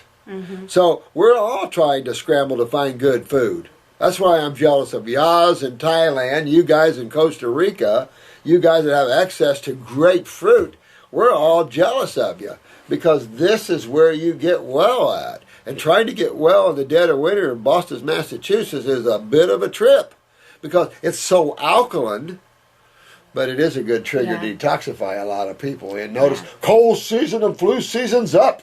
2 kids have already died and da-da-da-da-da. And it's like, you ever relate cold with alkaline, with detox, with cold and flu-like symptoms? Yes. Funny. Although there's one thing I don't think I'd do. I'd have a hard time just to kick up my detox moving back to a cold winter state just to kick up the detox. You could, because that's what I like to do. If I feel like I really need to get this mucus out of me and stuff, get out in the cold, baby. Let's go to the North Pole. Let's get a detox group together for the North Pole. You don't have to go to the North Pole because it was colder up north in Indiana, Ohio, Illinois, Wisconsin. Minnesota than it was in the South Pole. Yeah. The penguins were moving up to Indiana because it wasn't cold enough in the South Pole. That's scary. Oh my God. The snowmen were hitchhiking to Florida. Yeah. Oh my God. Now listen. Krista, relax, sweetheart. Just relax. Pull yourself. Let all the YouTubers put their arms around you. And just relax. Put yourself on more raw. You know, maybe take a parasite in, clean the fungus out of you so it helps to curb the desires. You know, and just pull yourself into balance. It's okay. Maybe you needed to go out that way for a little bit. That's okay. Live in the now. What you do yesterday, gone. You know, and live in that way. Don't carry what you did yesterday to your now.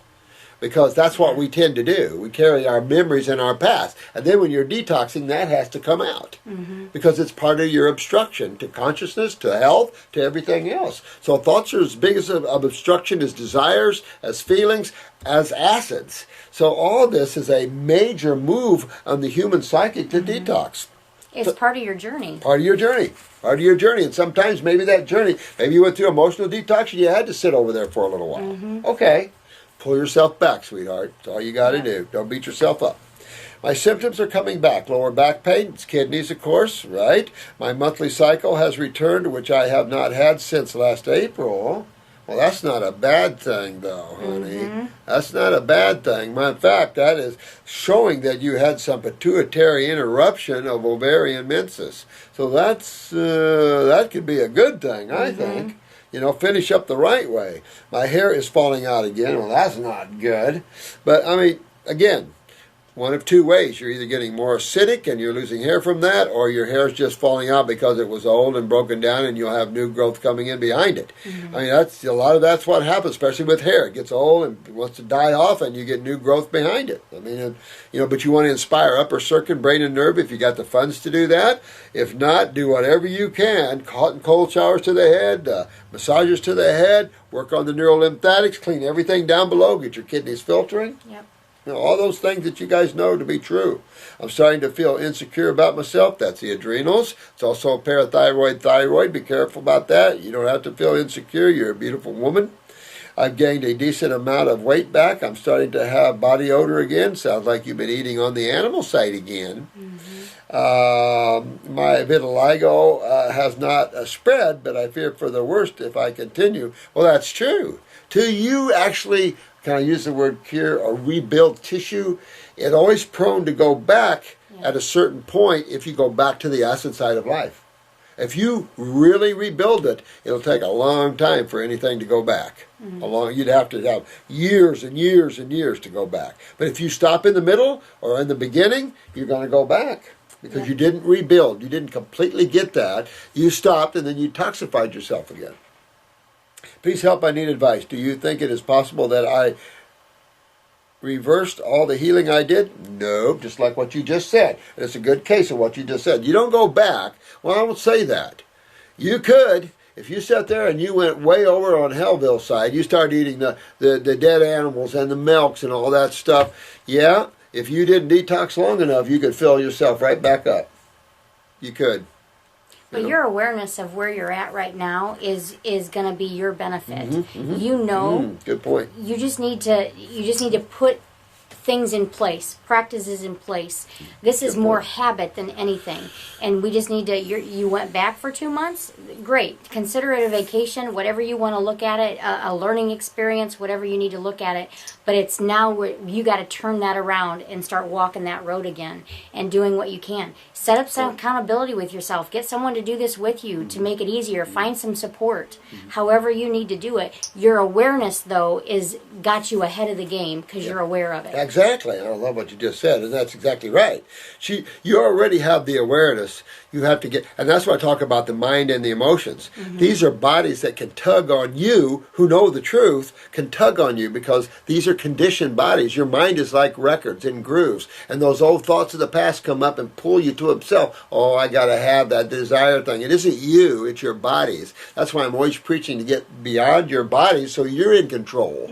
And then if your mind has an image stuck to an emotional value hooked to a food, you don't fall for that. You look at it, okay, acknowledge it, fine, next. Learn how to move your attention away from things like that, because these are images you have within the mental body. They're not you, but they're images hooked with emotion, because the thoughts are emotionally driven. So you see how God created all that. You got a physical body, you got an emotional body, you got a mental body. All these interact simultaneously. So when you use your mind, you don't realize that it's not your brain you're using. You can use your mind without a brain. You wouldn't know that until you had an out-of-body experience. Until you have an out-of-body experience, most people don't realize that you're more conscious out of this body than you are in it, because it limits you so much. This finite body limits your infiniteness so much that you forget that. So it's such a freedom to pull away from that. But you got to remember that emotions and thoughts are things too. And they're power hogs, but they're also chains around your neck, and they can pull you from where you are in your spirituality and your awareness back to old images of emotions and thoughts that were what I did in the past, maybe hooked to a good experience, maybe hooked to a bad experience, maybe hooked to mama and dad, all these things like that. You got to break those things. You be strong within the self. And that's where you work from, always. And you don't let anybody in your world. You can hug them and love them, but you keep you and your awareness and God together, and that's your privacy. That's your individuality. That's the sacredness of who you are. And there you will meet us all. But we also all have minds and emotions, and we're all doing our own game playing and creation. We got our desires, we got our thoughts that lead us down those roads. I like a new car. I like to go gator hunting. How bad? Real bad. All right, you're on the way. You just realize how creation drives itself. And learn how to get separate from that after a while, because you're letting that pull you back to the other side, the side that you did live in. Make this a new adventure. Shed the old clothes and enter a new world of joy and excitement. And look at it that way. So it's a pleasure to eat good. I don't want to eat bad because it makes me feel bad, and put that X on it. I'm done with that. I'm done. Walk away. I'm done. If a thought comes in, it tempts you, I'm done with that.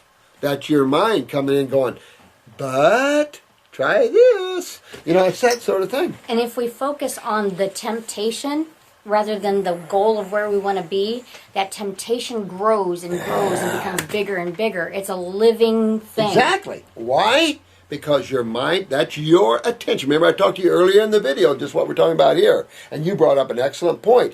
Your attention feeds. That's the reality. That fuels a thought, a desire. That fuels it. Take your attention off of that, because just like you said, when you put your attention on, remember, you're this gigantic, unlimited soul. When you put your attention on something, it's going to be just what Marcy said. It's going to grow. Mm-hmm.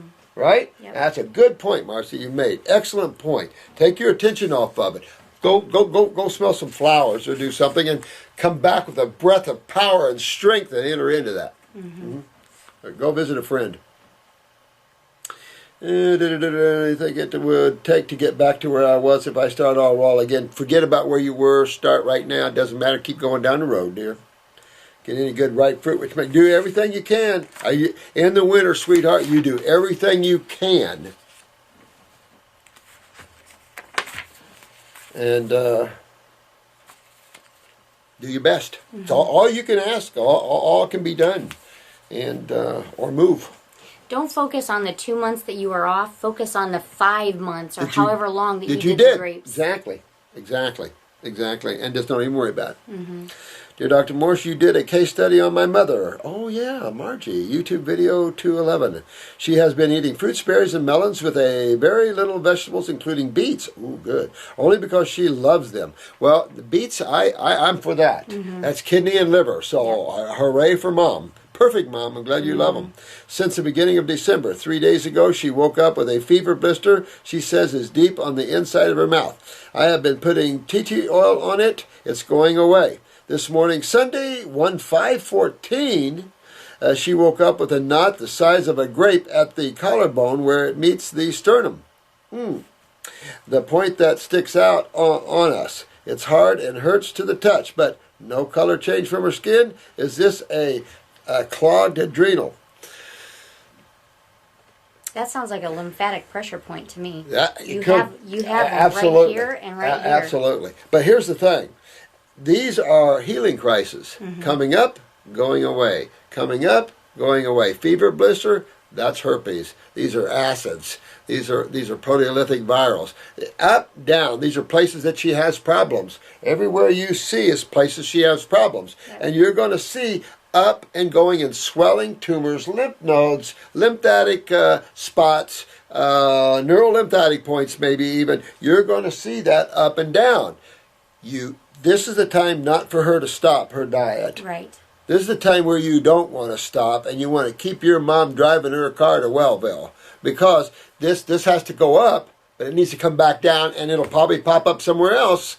And that's good detox. When you see something 1 minute go away, now something else, that means her body's moving and working itself. And that's a good sign there.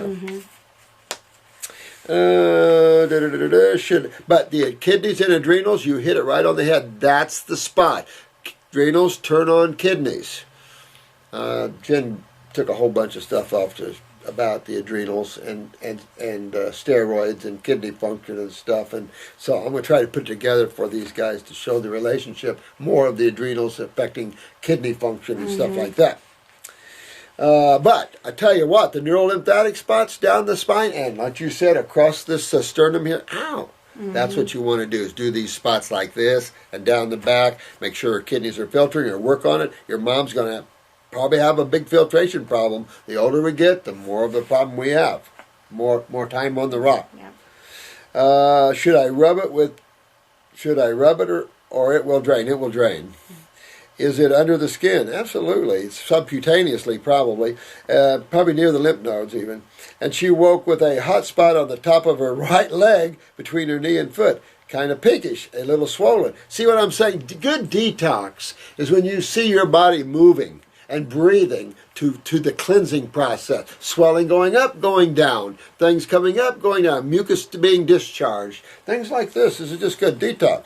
She had a blood clot on that same leg, only in the back of her leg where this spot is now. See what I'm saying? You'll always find acidosis and toxemia at the root of every single thing there is. If not, you're healthy. That's easy. I took her off warfarin when she started eating berries, melons, and fruits. I am very concerned since she had the bout with clots and she is not on a warfarin any longer. What should I do? Well, you're on the greatest anti-clot program you could be on. You could add the blood formula, but that might be helpful to you, and a lower circulation. So the only thing I would say is use lower circulation and blood.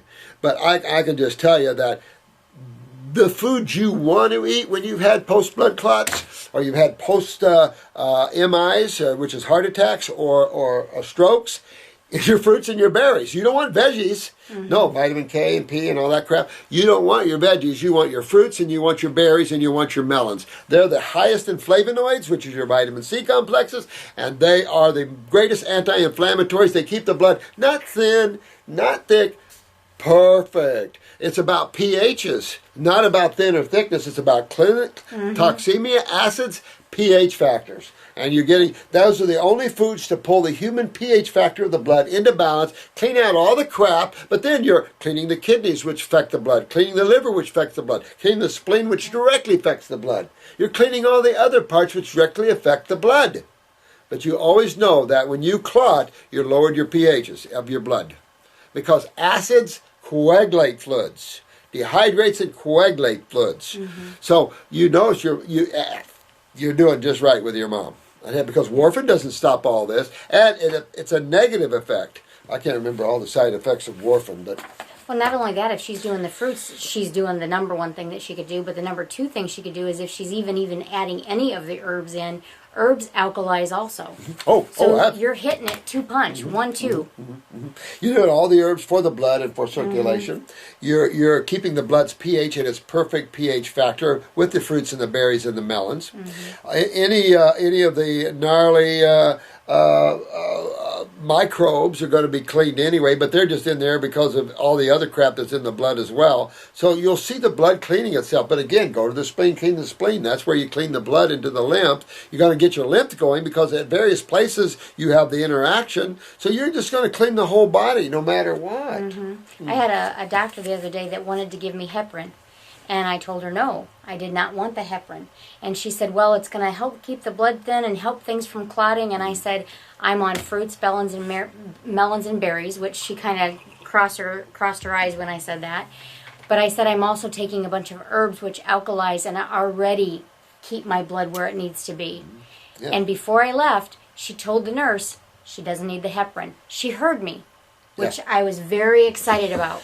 Because you said it in an authoritative manner. You know. So that's the only thing I can tell you about the blood and the lower circulation.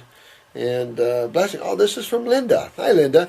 Make this much shorter. The last message, I just wanted to give you exact information, which was quite lengthy. Oh, that's okay, honey.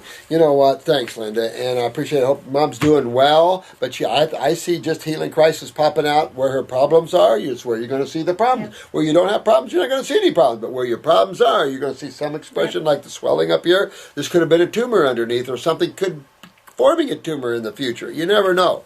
So it's neat to see how the body cleans itself and repairs itself. Now, what's this one? This is from Rap. I would have to get my glasses. You have to get your glasses because he took it off so small. This is an Australian. First, I would like to thank you for responding to my last mail. Very appreciated. You're welcome. Meanwhile, I have started my protocol and got a healer to, quote, guide me through. Oh, good. I've had amazing wins and, most important, gained vast knowledge throughout my health journey. Yeah. We love that. I can educate others and get the... Now, this is a spiritual person right here. Excellent, excellent, excellent. Now, I have a very important question. My father is battling lymphatic cancer, but, of course, what isn't? That's the thing. Leukemias aren't really cancers. He is just about to start the herbs and has received his protocol. This is all well, but the problem is, about 2 years ago, before he was educated in health, the doctors told him he had a swollen lymph node in his right leg.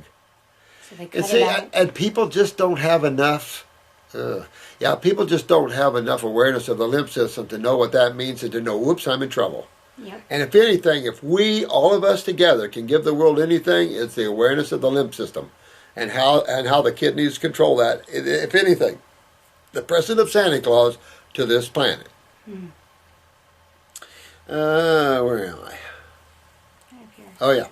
So they cut it out. Uh-oh. Now, 2 years later, the leg is so swollen and inflamed, my dad can... Ooh. Well... Remember, I said this interesting. I was talking about this earlier on this video. If you remove the lymph nodes, you're in big doo-doo. Because we're good, but we're only so good. I mean, when you remove, when you have a river or a stream going down the mountain and you take out a big part of that, you're going to affect the flow of the water, right? And that's the thing. Hopefully the body can redirect it. But what this is saying right now is that he's got lymphedema down there below where they remove the lymph nodes, which means they removed a very strategic lymph node to the filtration of this guy's leg. Right. I don't want to tell you where things can go, but you want to really, Dad's got to be really good. Really detox and really get into the fruits. And Dad, you really got to do good. Because they did you a big injustice by removing the lymph node, and your leg is a victim of that.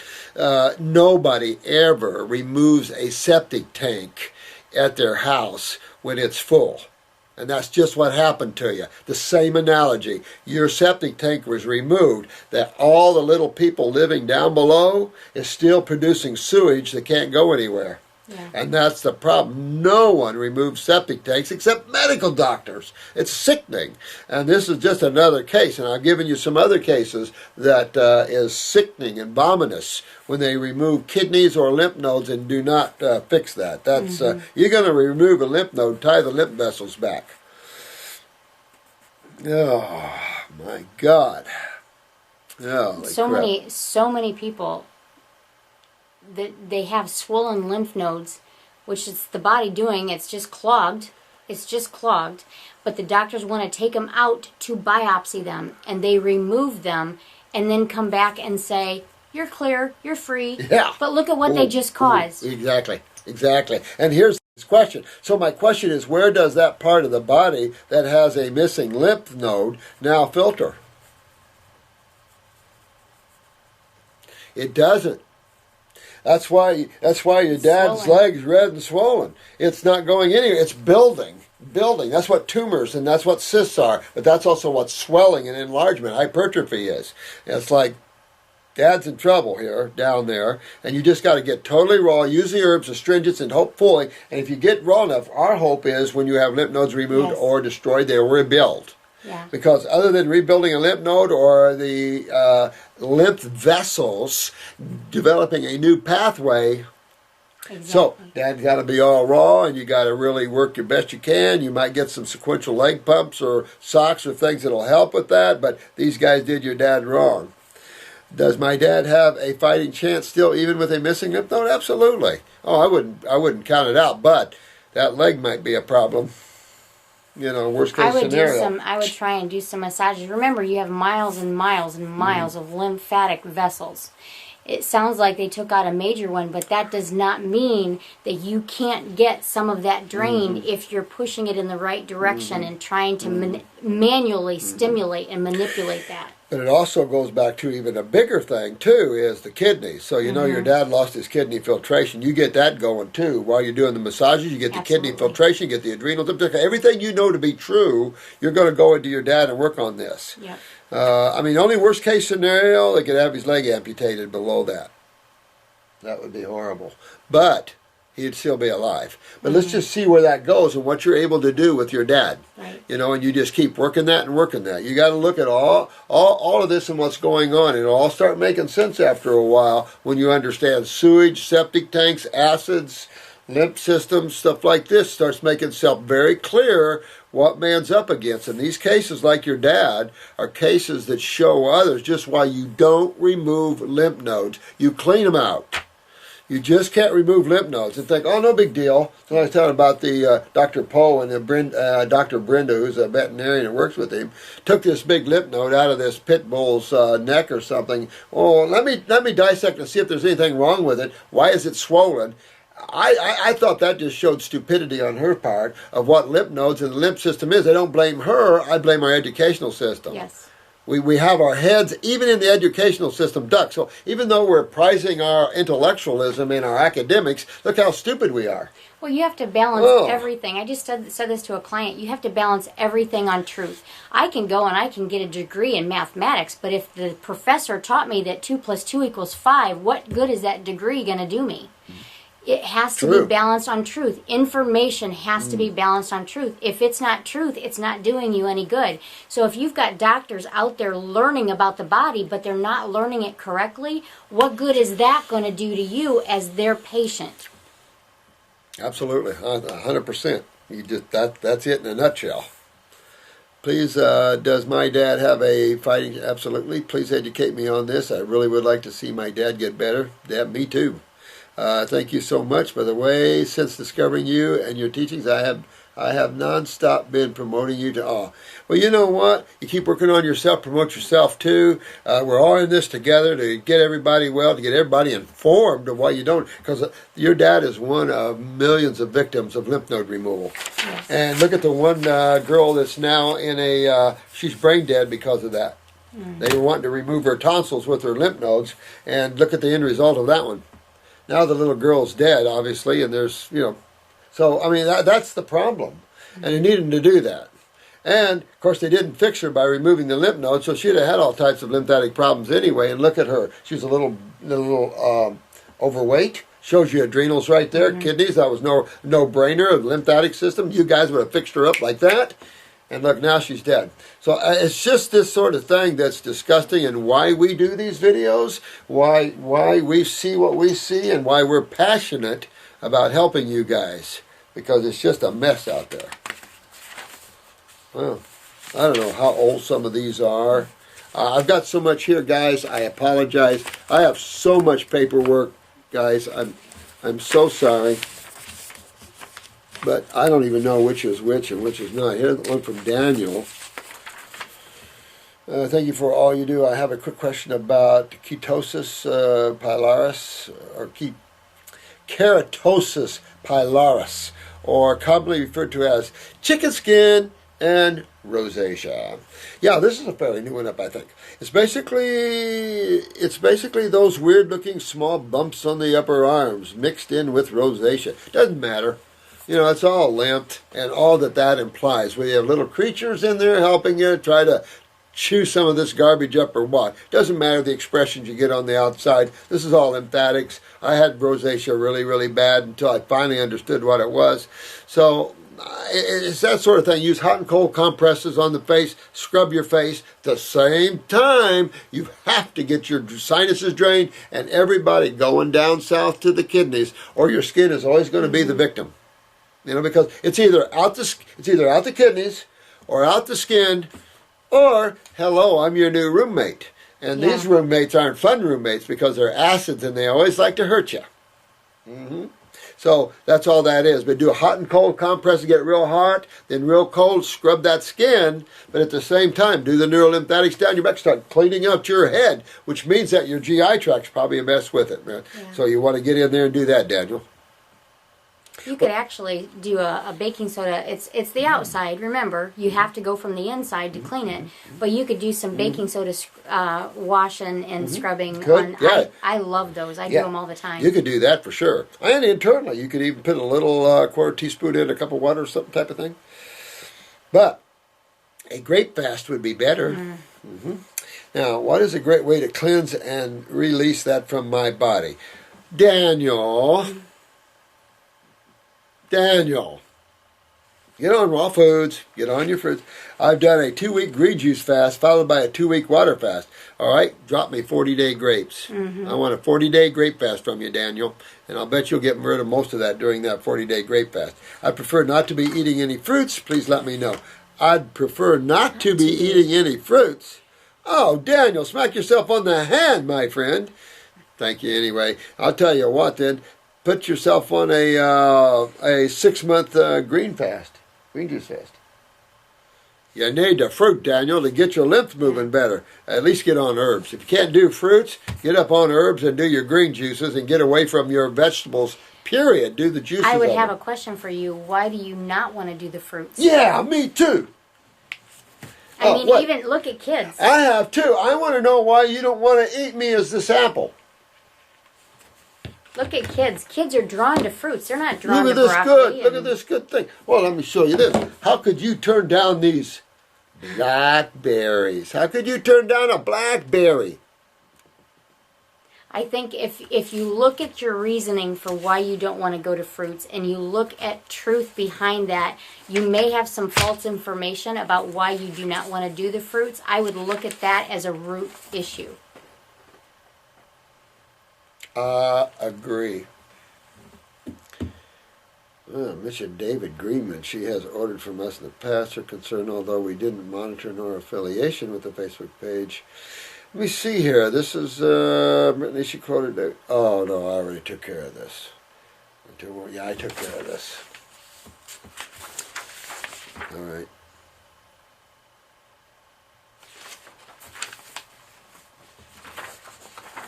He pulls them off so small. I had to put my glasses on because I can't hardly read them. They're so small.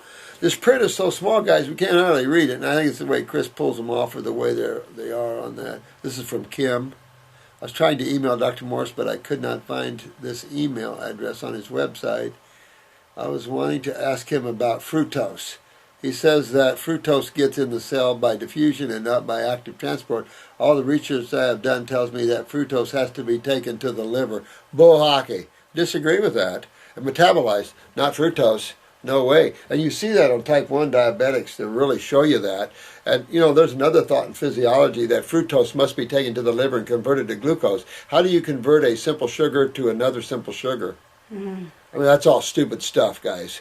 I'm just telling you. It's all ridiculous. And it's just, I would forget about all of that and not even worry about it because it's not even true. Don't need to do that. Fructose is the nicest, simplest sugar you'll ever find. And that's the one you want. You only have 3 simple sugars. How they combine themselves tells you whether it's a disaccharide, polysaccharide, meaning di, meaning 2 or more, poly meaning many saccharide, saccharides meaning sugar. So it doesn't matter. I would say this: those people that write about that are unhealthy and don't know how to get well. That's true. All the research to the liver to be metabolized, change to glycogen. You don't have to turn fructose to glycogen. That's bull hockey. Glucose is more converted to glycogen and broken back down to glucose. As an inferior sugar, I might quite add. And then you get ketones from doing that. I like the fructose much, much, much better. You should remember, not everything in physiology is accurate, or what you think they know. This should be quite apparent by now, of all the theories and the misunderstandings that's out there. And one of them is the lack of understanding of kidney filtration of the lymph. Yeah. Huge one. How could in the 21st century we have missed such a vital part of the body? Yeah, ask yourself. I mean, we might think we're up there in knowledge and awareness because it's the 21st century and we have nice clothes, we've been able to do some things with chemistry. You'd be shocked at what we don't know. Look at the medical profession. They're touted as the most smartest intellectual of all the labs, all the scientists working feverishly to find the cure for all these things, and that's all crap. It's all crap. All the animals that are hurt and destroyed from doing this kind of stuff, and the truth is right there in front of them. Yep. This is why Jesus went off in the marketplace. This is why some of the saints and saviors lost it a couple of times. Enough is enough is enough. Enough stupidity, enough man burying his head in the sand. Wake up or rot here, because that's just what's going to happen here. And these sort of things, you just got to get beyond them.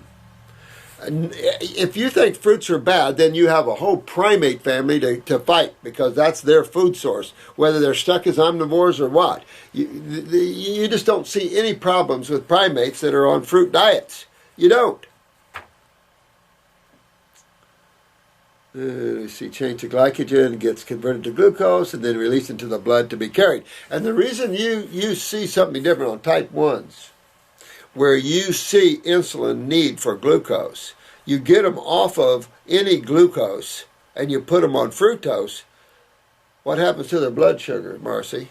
It goes right down and right into normal ranges. You might have some glucose loading, but that's from glucose, not from fructose. But every type 1, or most of them, there's some that are still brittle, blah, blah, blah, blah, blah. But most of them we put on fruit, their blood sugar goes right down. Just talking to one yesterday. Oh, when I stay on the fruit, my blood sugar's perfect. That means they're getting ATP and everything is doing well. They're healthy, they feel vital. So then a question is, how about glucose? That is an inferior sugar. Why do we need a carrier for a simple sugar when we've broken it down as simple as possible? It means that cells aren't accepting glucose without a carrier. When a cell accepts fructose, strange stuff. There's so much in this that it pulls your hair out that we can't know, because our scientific community has not what you think it is.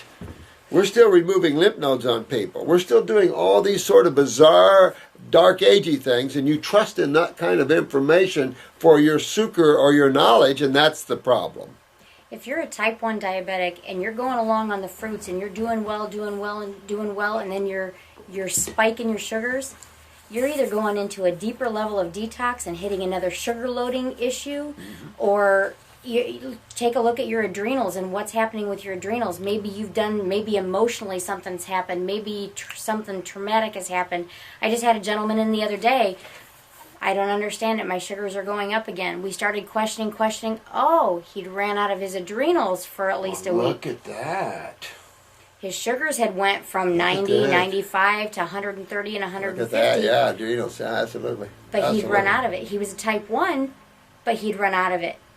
I was educated about fructose. She's asked me to supply the information. I was educated about fructose because Dr. Marcola, whoopee, one of the worst, in my opinion. I don't have any respect for that guy, but that's just my opinion. I have a right to have my opinion against someone else, and that's one guy I just don't hold in a very high esteem. No offense, but that's my own thinking. And if you think he's a good cure and a healer, follow that guy if you want. But it's enough to say I learned in school, and I learned from medical dictionaries and things like that, because I'm always studying. And I also, in clinical work, where we see it in actual action, and we see that. You know, because if we wouldn't have the effect that we have if you thought fructose was an inferior sugar. And if you'll study your species, the most superior species are the primates and the Homo sapiens, neurologically speaking. And it's only fruit that can rebuild man's nervous system. Mm-hmm. So you got to take a look at a whole picture of what we see to understand the value of fruits, berries, and melons, especially fruits and berries, over vegetables. And anybody that believes vegetables and glucose is superior to fruit for Homo sapiens, I think you're just not seeing the whole picture, and you're relying on other people's information who have the same constipated view. Mm-hmm. Because it's obvious. All you have to do is study the different vertebrates, how their body's designed, how long their gut is, how well their absorption is, what foods that species eating outside of conditioning like us, because we completely eat from conditioning. And when we have people tell us that scientists and our scientific community tell us we can't do this or can't do this because of this, and this is a good example with the fructose thing. It's just a whole species gone insane. A species that hasn't got its head up out of the sand yet. And you have so many people on YouTube that's been on the fruit to prove to you, honey, just what's going on here, and that people get well from it. Yeah. Well, that's all I can say on that. Just test it and prove it. That's your biggest learning thing. Isn't the YouTube? Your biggest thing is examples in your own life, and test the fruits. Yeah, she said her daughter went to school and said since I had a different opinion of what she's learned in school, she no longer considered us viable information. Well, you know, it's too bad. And you see, I want greatly appreciate exactly how fructose is utilized by the cell, diffusion, and not how it gets converted into energy like glucose does in the Krebs cycle. All things move through the Krebs cycle. And notice on the Krebs cycle, most everything released is acids. Yeah, absolutely. This is Kimberly in Naples, Florida. That's all I can tell you, sweetheart. I got my information from schools and medical dictionaries. I don't know. You know, you get different information from different schools. I don't know what to tell you. I know what it is in practical usage. And if your daughter wants to follow traditional science, let her go ahead. You'll see what's going on with the traditional man right now. So if you think the medical doctors and all their wisdom and all that knowledge is right, and that they can cure you from your problems with their information, you tell your daughter to go right ahead. Because I have no time for people who think that. You know, go ahead and play with those dreams for a while and see where you go. Most people on this site's already been that route. Yeah. Been that route and been that route and been that route. That's the problem. You know, you're trying to fight a route that people's been down and has no remedy there. Look at the condition of the human state. So if you believe what all you read in chemical science and in physiology, that's why I told you about that professor that's an A&P professor, and she said, man, you're the only one that put my attention to the kidneys, and now that just totally, I understand the lymph system better. That's not in the books. So if you want to keep believing unawareness, go ahead. If I've come across where I learned all that stuff, I'll definitely put it together for you guys and show you that. But I've had a lot of years of study and learning. A lot of books under me.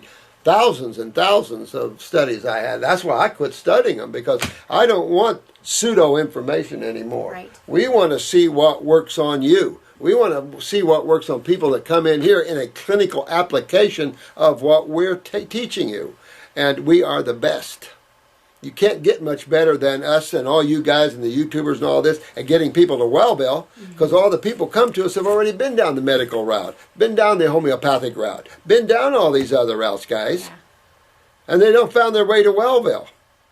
So you have to realize you have to make room for ignorance of allopathy and ignorance of modern science. Because if you think modern science has all the answers, then your daughter has a lot to learn yet. My name is Adele. We got Adele! Yes! Adele! I love Adele. Sing us something. My name is Adele, and I'm 28 years old. That's not Adele. No. That's not Adele. I'm Italian, not Adele. And I recently discovered your videos on YouTube. I really appreciate your perspective about health in the body, and I'd like to seek your advice, okay? I'm dealing with painful intercourse since I started having sex and don't know how to resolve this. Well, let's stop right there. If you have a vaginal dryness, that's going to be a low estrogen from the adrenal glands. Now, a lot of times when you're having menses, that ovarian estrogen will spill over and a woman will stay moist there. But boy, when you have a hysterectomy, a lot of women who have adrenal weakness, which ends up causing hysterectomies, then gets vaginal dryness. If you have vaginal dryness, then I would suggest black cohosh. Now, black cohosh is an herb that's estrogenic. So for those ladies that have a lot of estrogen, you don't want to go on black cohosh. You will not be happy. But for those ladies that are having vaginal dryness and things, then use black cohosh.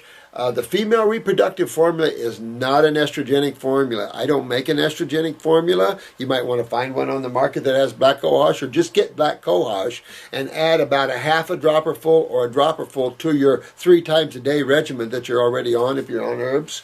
And that should help you, because that's what we do here for people that have vaginal dryness. At the same time, I would do what you said earlier. I would douche with the Hill All Tea for about 2 weeks, once every night.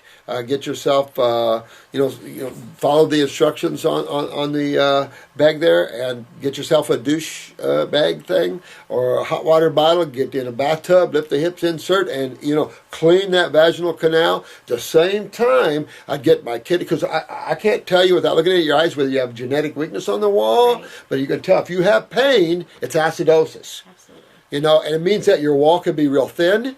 Your nervous system could be inflamed down in that wall, and that would all be from acidosis in the wall. So get your kidneys filtering, get your adrenals up, and really get that lymphatic system filtering. Real important to do that. Because you don't know, without a picture, you don't know whether she is experiencing vaginal dryness, she's experiencing irritation because the wall's so thin, she's highly inflamed. Have you had atypical cells before from a pap smear? Have you ever had a DNC? Things like that. Exactly. And that puts you right into harm's way there. How's your monthly cycles? Are you overbleeding or something like that? Matter of fact, this might be a case where she doesn't have good monthly cycles. She might miss a period every now and then. She could have real low estrogen levels. It's hard to say with just this one question here. Exactly. I'm doing a sort of rehabilitation of the pelvic floor with a specialist. That's scary. And this is helping a lot to relax the muscle. Well, if your muscle is tight, that's acidosis. You could use an antispasmodic internally, which would relax the muscle the same way. So our antispasmodic neuromuscular spasm relaxes that. Chamomile is a good smooth muscle relaxer. Things like that is good for that. At the same time, that's all suggestive of high acidosis, spasticity, things like that. But still, I can't get rid of the burning.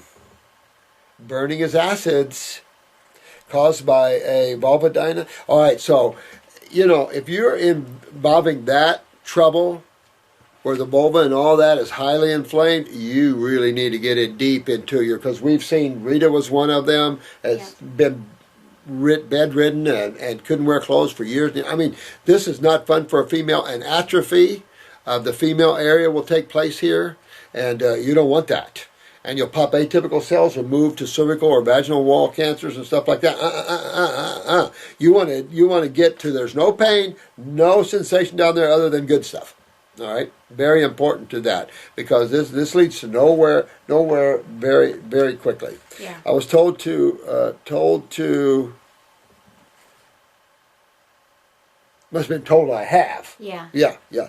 What she means. I've taken some pills to treat this. There's nothing, no pills going to treat that, honey. Matter of fact, you might get up on Facebook, see if Rita will talk to you on Facebook and talk about her story. But I can just tell you that incredible stories. There are a lot of women with this, and I didn't really realize how many women were involved with this, and it's just not good. It's all acidosis. And it's just not good, sweetheart. So take care of yourself. Get your lymph moving. Get your kidneys filtered. Get your adrenals up so your steroids are up.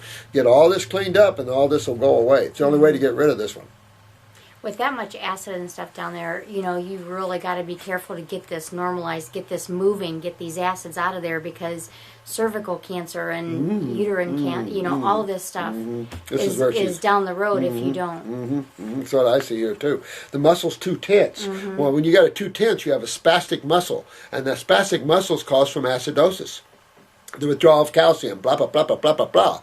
So you want to check your parathyroid. You also use an antispasmodic. You also want to move the lymph. So you get that muscle back into a pliable muscle. You get the acids out, everything goes back to normal. But the worst part for me is the mucosa. It never feels lubricated enough. Absolutely. It could be you're fighting a bunch of all those things. Remember, acids dehydrate. Even though, remember I said life is just a variance of pHs? Well, look at this. Estrogen does keep a woman moist down there, and it's acidic, but it isn't at the pH to destroy. They blame estrogen for everything. But I can tell you, most men have tasted some estrogen sometime or another. It's not like Coke. So all I can say is that this is acidosis probably systemically, internally, and you might be low on estrogen at the same time. So get on the adrenals. That'll handle the estrogen, ovarian estrogen that way. Get your adrenals up, get your kidneys filtering, get that douche going and clean that wall up, and do your best with that sort of thing. In the last year, I've done 2 vaginal swab tests and tested positive for enterococcus. Country boy, that word is a tongue twister. Both times treated with antibiotics. These guys are just enjoying the fruits of toxemia. At the same time, I'm having intestinal issues. See how it's all linked together? See why we go into the bowels, we clean up the bowels, we clean up the kidneys. So, what gland controls peristalsis? The adrenals, neurotransmitters. So here you go. You got the adrenals, you got low autonomic nerve response to the bowels, you've got you got probably low estrogen, your constipation, of course, results. You have acidosis, and you're burning, all of this thing. Yeah. Another thing you could do is with the HealT and douching with that, add just a little Parasite M. I mean, if you've got issues down there where they're treating you with antibiotics, add the Parasite M in there for a little bit when you douche. I think I've got some black walnut in there anywhere, powder. But still, you could do that. But remember, the bacterium would only be in there because of why? Exactly. Just what you said, a dry mucosa. But a dry mucosa means that you're too acidic, and this is lymph. Well, that's going to breed bacterium. And so this is all about, it's getting the body, restoring the body back to a state of health again. And get on your fruit and berry and melon diets and get your kidneys filtering and, get everything moving like that and hydrate yourself. And then you'll pull yourself out of this. But this is something that you really, and there's a lot of ladies that need to hear this because this is a common problem out there and it's a big one. And so ladies, so this is, get in, get yourselves healthy there. In terms of my general medical history, I've suffered from migraines since I was a child. So check your stomach and bowels. Make sure your thyroid and parathyroid is up and clean your sinuses. When it's the most intense, I tend to vomit. Check your stomach. This could be coming out of the stomach. Get your GI tract cleaned up. You could also have an involvement back at the cerebellum. But generally, if you throw up like that, it's either cerebellum or stomach. And that's what I'm saying. This is the GI tract. This is constipation. You got stomach. All of this sort of thing related to that. 4 to 5 times per year, and it won't stop for a couple of days if I don't take medication. As a child, I took a lot of antibiotics for bronchitis, and I was told to have a weak immune system. And I hate when they talk about that, But I was just saying that you were on a lot of antibiotics, you had a lot of bronchitis. Guess what? You had a lot of mucus. And why? Because you were eating mucus-forming foods. So what you have to do is now go back and clean the mucus out. So you're probably going to go back and revisit bronchitis. But this time you're going to be smarter, sweetheart. You're going to go in with an awareness that you were trying to treat a condition you were creating. Yeah. And so now you're going to go back and detox the bronchi and the sinuses and all this. You're going to get the bowels, the stomach cleaned up. You're going to clean yourself because the antibiotics could have hurt the stomach, blah, blah, blah, blah, blah. So clean up the stomach, get away from proteins, cool everything down, get your lymph moving well so everything can moisten, get your adrenals up to where you can get more systemic estrogen. If you need to use black cohosh, you could use black cohosh with that. I had surgery to remove a fibroadenoma from my breast tissue. Okay, so here we go. She's fibrocystic. She's heading toward breast cancer at that time. And I'm doing an echograph every 6 to 8 months to check the situation. Well, as long as you don't clean your lymph system, then you need to check it. But when you check it, what are you going to do? Have it cut out again? You want to fix it so you don't have these problems anymore. You want to address the cause of lymphatic problems, and that's always going to bring you to the adrenals and kidneys. And these are lymphatic problems.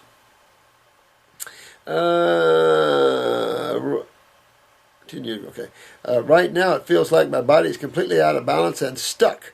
But as far as possible, I'd like to avoid regular medication, considering that it hasn't worked well for me in the past. Can you please help? Absolutely, honey.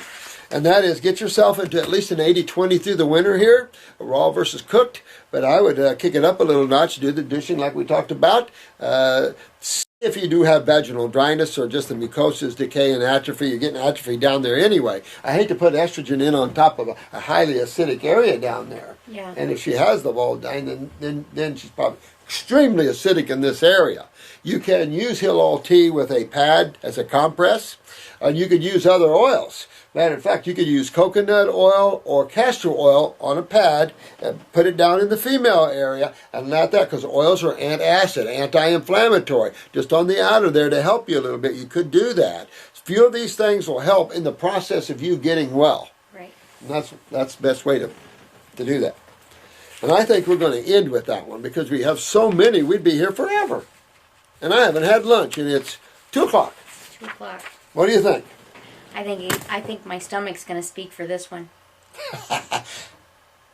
You guys, you and Drew need to get together and play this. From all of us to all of you, we love you all. And we really appreciate your endeavors here. Just remember, the world doesn't have all the answers out there, and you guys are getting them. And we still don't have all the answers. Who cares? Don't make this a mental trip that you'll never find the answers to and lose your spirituality while you're doing it. It's just not worth it. You just simply realize that we are very ignorant when it comes to health. That's obvious. You guys being the smartest there is, because you see how you're bringing yourself. You know, the proof is always where we come in Indiana, in the pudding. Yeah. The proof is in the pudding. You guys, as well as us, are pulling all these people that are advanced into the Wellville station.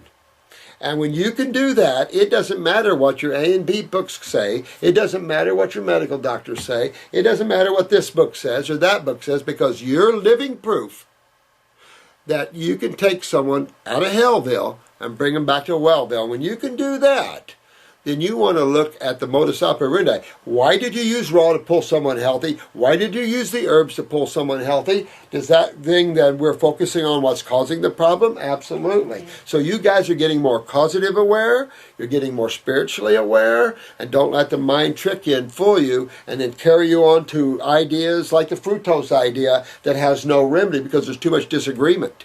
When you have too much disagreement, and I'm not the only one who agrees with fructose, so you can't fight that. You can't find the answers in anatomy and physiology books, and it doesn't really matter. What matters is how you take someone that has problems and get them well. And that's what matters. And that's what you guys are doing in a simplistic way. Because intellectually, we already are fried ourselves intellectually on this planet. We are a result on this planet of academics and intellectualism. Look around. It's unreal.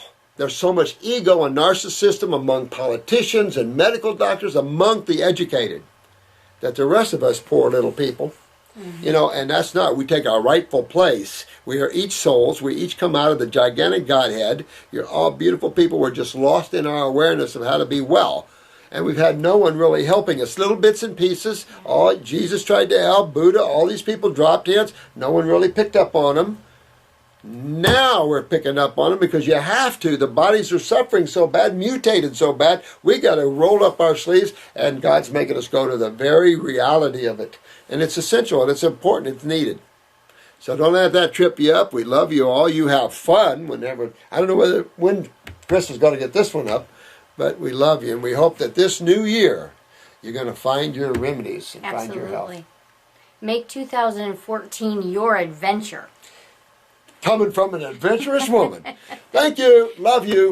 Bye. Bye-bye.